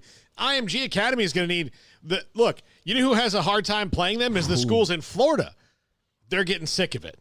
Well, that and also their schedule's usually made up of a few plane trips. I mean, they usually travel around pretty good. So, I mean, you talk about the high school team perhaps in the entire country that is most hamstrung by travel restrictions or travel worries, it would be IMG Academy, I would think. Also, there's Greg Riddle, Dallas Morning News. Grayson James, who's a quarterback from John Paul II, I think that's out of Plano, is transferred to Duncanville. Duncanville lost Jaquindon Jackson, who signed with Texas. And Chris Parson, who was the one that came in during the state championship game, remember when Jackson got hurt? I think the week before, transferred to go to Red Oak. So all of a sudden, a 3-star quarterback from a private school is available to be at Duncanville. And how will the eligibility decision work with that? I mean, it's kind of getting down to, I don't know, late decisions having to be made there. Yeah, it'll be interesting. Okay, it's 5:29. John McClain on all of the story today with Drew Pearson and Tom Flores, among everything NFL, on Sikkim 365 Radio. With more than 160,000 alumni worldwide and counting, the Baylor family is growing. And through the university's expanded Baylor alumni program, the family is growing closer. With hundreds of local volunteers planning events in cities and towns around the country, you can gather with fellow Bears no matter where you are. So, get connected, get something started, get involved, and make plans to get together with Baylor alumni. Visit us at baylor.edu/alumni. Boozers is the wedding ring store and more. If you're ready to get engaged or already married and want to upgrade your wife's ring for a special anniversary, Boozers is the place to go. With the largest selection of premier quality diamond engagement rings and wedding rings in Central Texas. They have 7 cases with over 300 styles of rings from top designers like Natalie Kay. Choose from yellow, white, or rose gold, plus beautiful top quality loose diamonds. With an in-house jewelry, they can also custom make anything you want. Bring in a picture or drawing and let Boozers create your one-of-a-kind pendant or ring. They can even use some of your old gold and diamond jewelry to create something new. At Boozers, you'll find a great selection of quality timepieces, and Boozers is the place for expert watch maintenance and repairs too. They specialize in expert Rolex watch repair for fine jewelry, watches, custom work, and more. Go to Boozers on Valley Mills and Lake Air Drive in Waco. Boozers, the wedding ring store and more. One size fits all. That may be all right for an adjustable belt or cheap sunglasses, but when it comes to your financial needs, no one wants a one-size-fits-all strategy. Cam Heathcott, your Edward Jones financial advisor, knows that his most important goals are yours. That's why he takes the time to understand your needs, knowing you. That's how Edward Jones makes sense of investing. Cam Heathcott, covering Conroe and Houston, 936-756-7717 or cam.heathcott@edwardjones.com. Edward Jones, member SIPC. Stepping into the boots of a U.S. Army officer can add confidence and leadership skills to your son or daughter's career path. See all the things they can achieve in our boots at GoArmy.com. U.S. Army Waco Recruiting Company, 254-598-8131, 254-598-8131. The biggest summer sale is still on at your friend in the car business, Allen Samuels in Waco. The summer clearance event is where there's still 0% for 72 and no payments for 90 days on almost everything. The world's most awarded SUV is on sale. Jeep Grand Cherokee with 0 for 72 financing and no payments for 90 days. Or choose Jeep Cherokee, Jeep Renegade, or Jeep Compass. All 0 for 72. Update your ride and save at Allen Samuels. Do you or your kids get nervous about going to the dentist? Stonewood Dental, Dr. Steve Childress, he can help. I've spent a career taking care of patients who as children had bad experiences, and now they're adults that hate going to the dentist. If I get a kid at 3 years old and they come every 6 months and it's a happy experience, it's normal for them. Now they have an accident at 6 or 7 or 8 at school. Now they have a broken tooth or a trauma, and they have to come here. They're used to lights, they're used to water in their mouth, they're used to experience, they already trust us. It's amazing what we can do with that kid without it being a negative thing. But if I see a 6 or 7 or 8 year old that's never been to the dentist, and now they have a trauma or an unfortunate unexpected toothache, it's harder to do that for that kid and it not be somewhat of a negative experience. So bottom line is I try to teach kids and adults and teenagers and everybody the way I'd want my family treated, which is where it's a necessary part of life. You just take care of it. It doesn't have to be that big a deal. Learn more, stonewood-dental.com. At Ideal MRI, we feel blessed to be a part of the Waco community. We're a small family business right here in Central Texas, and our goal is to bring down the cost of healthcare while maintaining high quality. At times like this, the cost of healthcare has never been more important, and unfortunately, significant illnesses and injuries still occur. That's why Ideal MRI is open and here to serve you through the difficult time. We offer premium MRIs just like a hospital with state-of-the-art technology and specialists, but you'll pay less. Sometimes thousands of dollars less, whether you're using insurance or not. At Ideal MRI, we accept most insurance and there are no hidden costs, even offering financing if that's needed. Everything included in the price, and you'll not get something as a surprise in the mail later on. If you need an MRI, ask your doctor about Ideal MRI. They'll know. You can schedule an appointment safely from home online in minutes at idealmri.com or give us a call, 833-IDEAL-MRI, idealmri.com. Welcome back to Sikkim 365 Radio. It's time for our weekly segment with John McClain of the Houston Chronicle, brought to you by Pioneer Steel and Pipe, where customer service is their main focus, and best in metal, steel, and pipe for large or small projects, with 2 locations in Waco and Bryan. Family owned and operated since 1943. By the way, our good friend Chuck Cooperstein, who's got a Mavericks game, probably tomorrow or so after losing game 1. I'm impressed as hell. How did you get a phone number for Flores? That's the second time we've had him on. And, of course, a big day for Tom Flores and also for Drew Pearson. John McClain, you know that John, Rick Gosselin, Shireen Williams, and others had a big deal behind all of this. John, thank you for your time. We appreciate it. What a big day for those two, huh?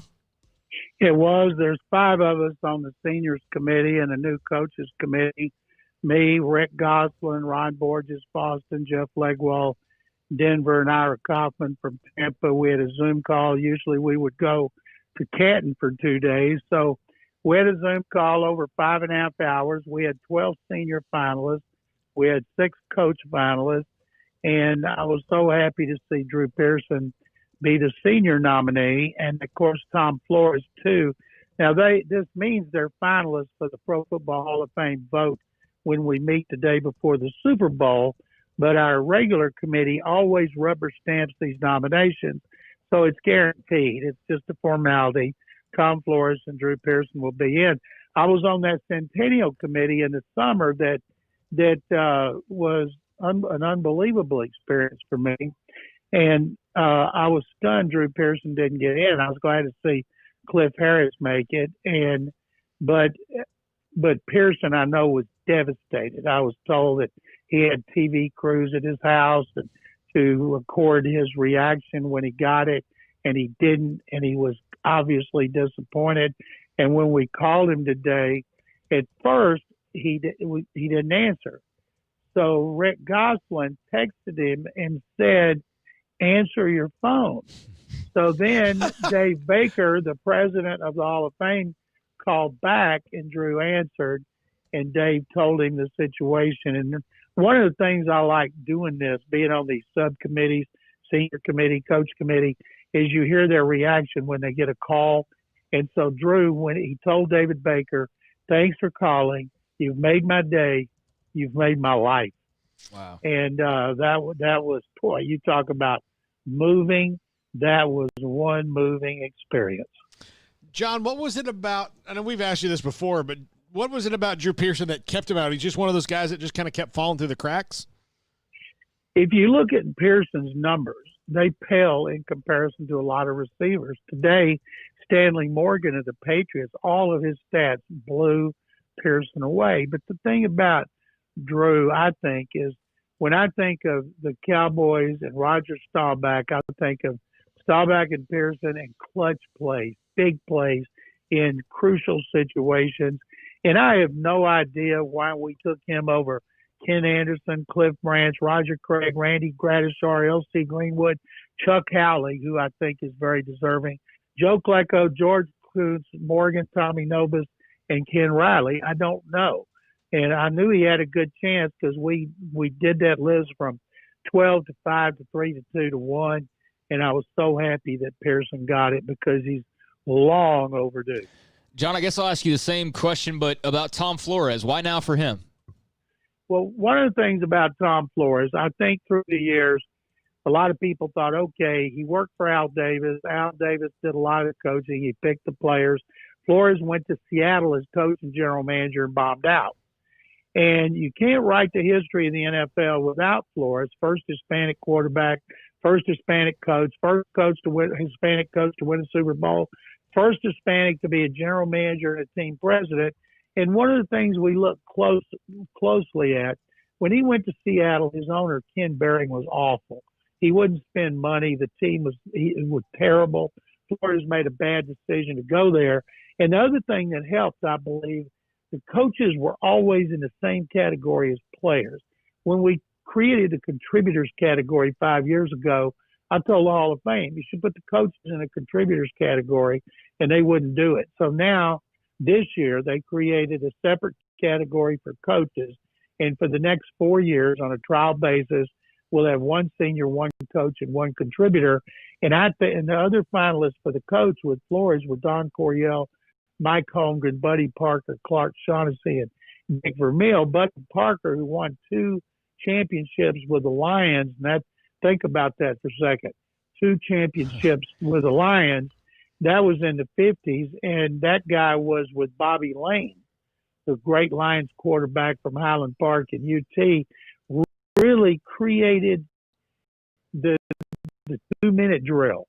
So he had a historical impact, and I still think he's very deserving over the others. You win 2 championships, that carries a lot of weight. But I think having a separate category definitely helped Tom Flores. He was just on our show. We had him on maybe a couple of months ago when we had many of the great names in various sports, because there just wasn't much to discuss because there were no games like there. At least there are some now. And he's just, like he said, he goes, I was still very guarded until finally after my conversation, I feel much better about it with David Baker. That's the same thing. I'm sure that Drew was a little bit leery of that as well. But yeah, he's not a look at me guy. Tom Flores just kind of went about his business. But 60 years, I think, in the NFL is what he said as a player, coach, and personnel person. One of the things I like about taking people who have had to wait a long time is they're so much more appreciative. If you're a no-brainer and you're going in the first ballot and you're excited because it means a lot, but it is not the same, because I've now been on this committee for more than 25 years, and I see the ones who have to wait the longest just basically turn to mush. And it's such a moving experience. And Flores and Pearson will be part of an event in which they're going to get in the centennial class and they're going to get in the next class of 2021 all in one weekend. And I asked them, what in the world are you going to do about those long acceptance speeches? Well, they'll have a plan. I don't know what it'll be, but they can't be on all night.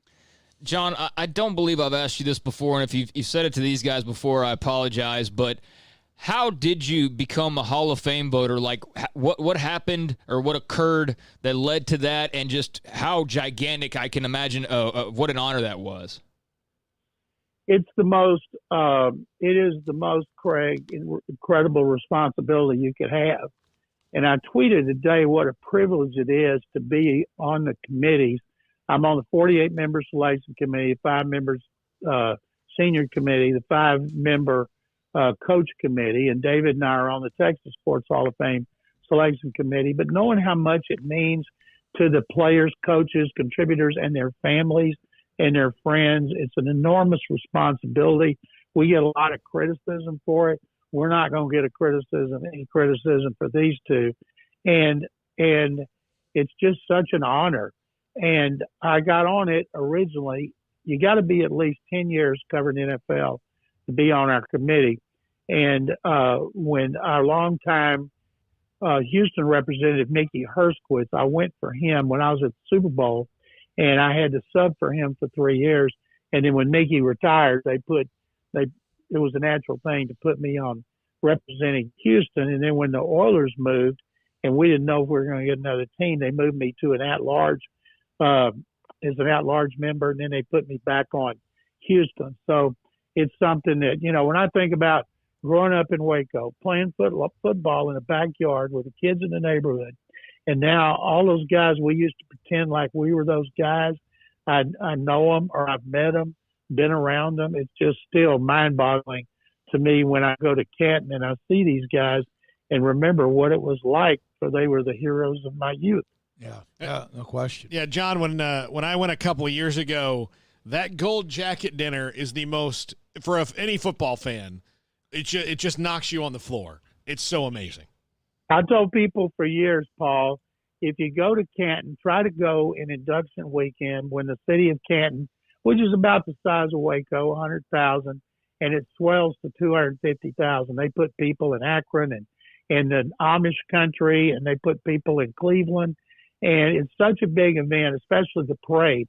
In 2006, when I was put in the Hall of Fame, I got to ride in the middle of the parade in a Corvette convertible driven by a local guy. My wife, Carol, and I were sitting up on the back, and Shireen Williams, my best friend in the NFL, had presented me. And we're right in the middle of all those Pro Football Hall of Famers, and I felt weird waving at people, but they saw on the side of the car John McClain, Dick McCann, Memorial Winter 2006, and they would yell things out like, "Way to go, John! Congratulations, John!" And I was just, you get blown away. And it's just like the start of an NFL season. It's my 44th covering the NFL here, my 45th at the Chronicle since I left the Tribune Herald. And every season I feel like a rookie. And every time I go to Canton or I'm at a Hall of Fame meeting, I feel like it's the first time, and I get goosebumps just talking about it. Yeah, I can imagine. I can absolutely imagine. Well, John, another training camp underway. I know it's different. How different is it, and what have you thought of I guess, kind of the lay of the land? Can you kind of explain to us how it's operating with the Texans, and what have been your thoughts? Whole lot better than the Cowboys. I found out this week the Cowboys the league didn't have a rule, but a recommendation that every team have 10 members of the media in one group, tier 2, and then you have 30 members of the media in another group. The 10 members get tested for COVID-19 every day. We can go on the sideline. We have cones 10 feet apart where we stand. We wear tracking devices. If we get too close to somebody, they blink red. But we can get right on top of practice. We do a pool report every day. I do it with Bill O'Brien, gets me an extra 10 minutes with him. O'Brien does a Zoom call before practice. And then when you go outside, we're on the sideline, and the 30, they're back in the end zone. Well, the Cowboys don't have a 10. They just put them all together. Nobody gets tested. You put them so far away, they don't get close to anybody. One team, I think the Giants, makes the media watch on closed circuit TV So I feel very fortunate that the Texans are doing it like this. Ordinarily, we get tested about 10:30 every morning. And today, because I had the Hall of Fame meeting, they let me come over with the players at 5:30 a.m. and get tested. It's a piece of cake to do it. They put a little like Q-tip in your nose and swirl it around about 3 times, takes 5 seconds, and that's it. And so that part, I like being tested every day and knowing I'm not asymptomatic and I don't have COVID-19. And I found out a lot of things. There's a new saliva test coming that ought to cost people about $10. And it eliminates, when the testing is done by the laboratory, a certain part of the process, which makes it more simple. And it'll be available to the masses, and they won't be able to charge like $150, $300 that it costs now. Yeah, that was unbelievable news. That kind of happened over the weekend, so it kind of slid under the radar a little bit. Rockets and Thunder have tipped off, by the way, to start their NBA playoff series. And John, the red hot Astros. Without Russell Westbrook with the Rockets, he's hurt. Astros were 7-10. We were killing them. No Justin Verlander, no Roberto Osuna, no, of course, Garrett Cole. But now they've won 6 in a row. They're 13-10, and they've been getting incredible pitching by Zach Greinke in his last 4 games, a 0.44 ERA. But in the 6-game winning streak, all these young pitchers they've got, Greinke and McCullers, they've given up 1, 1, 1, 2, 1, and 1 run. Is that good? They can't hit it. Jose Altuve couldn't see the Mendoza line with a telescope. He's been so bad. They had 5 hitters today hitting in the ones, and they still beat the Rockies 2-1 in 10. Thank you, and proud of you too, John, for what you do and what you represent. Thanks for your time. Thank you, guys. Remember, sick 'em. That's John McClain, Houston Chronicle, Hall of Fame writer, senior committee now. Busy day for him between the Astros, the Rockets now, and the Hall of Fame meeting. Yeah, what did he say? It was like 5 hours? Yeah. Conference call? Have you guys seen the Drew Pearson video that's out there? No. I think there's a video out now on him receiving the phone call. At least I just had it a moment ago, and I guess I can try and play it during the break. But I am interested to see that based on what we saw the last time he was on video as it pertained to the Pro Football Hall of Fame, which was, as many have already echoed on the show today or elsewhere, pretty heart-wrenching. You could see the pain in his whole body when he did not get that call. So very much looking forward to what I think is video of him actually getting a positive phone call this time around. So that's great. And Dylan's been our man with the remote today. Is that Dylan or Paul that have been operating? Dylan. Okay, Dylan's been going from Rangers to Astros, and now he's got the Stars on as they are tied up 1-0 with the Flames early second period. 1-1 with the Flames, and that's Game 5, right? So that's a flip game. Series tied at 2. Paul, take a break here, or no? You can keep it here if you like. All right. Couple of notes from David Hellman, who we had on earlier today from the Cowboys, and Paul interviewed Ron Slavin, who's the agent for James Lynch. He's the agent for. Obviously, the Denzel Mims, for Orlando Scandrick. Alden Smith. Lots of guys. And a couple of notes. We'll have to run that tomorrow. Yeah, absolutely. Yeah, but I'm doing a podcast, the Believe in the Cowboys podcast with Orlando Scandrick.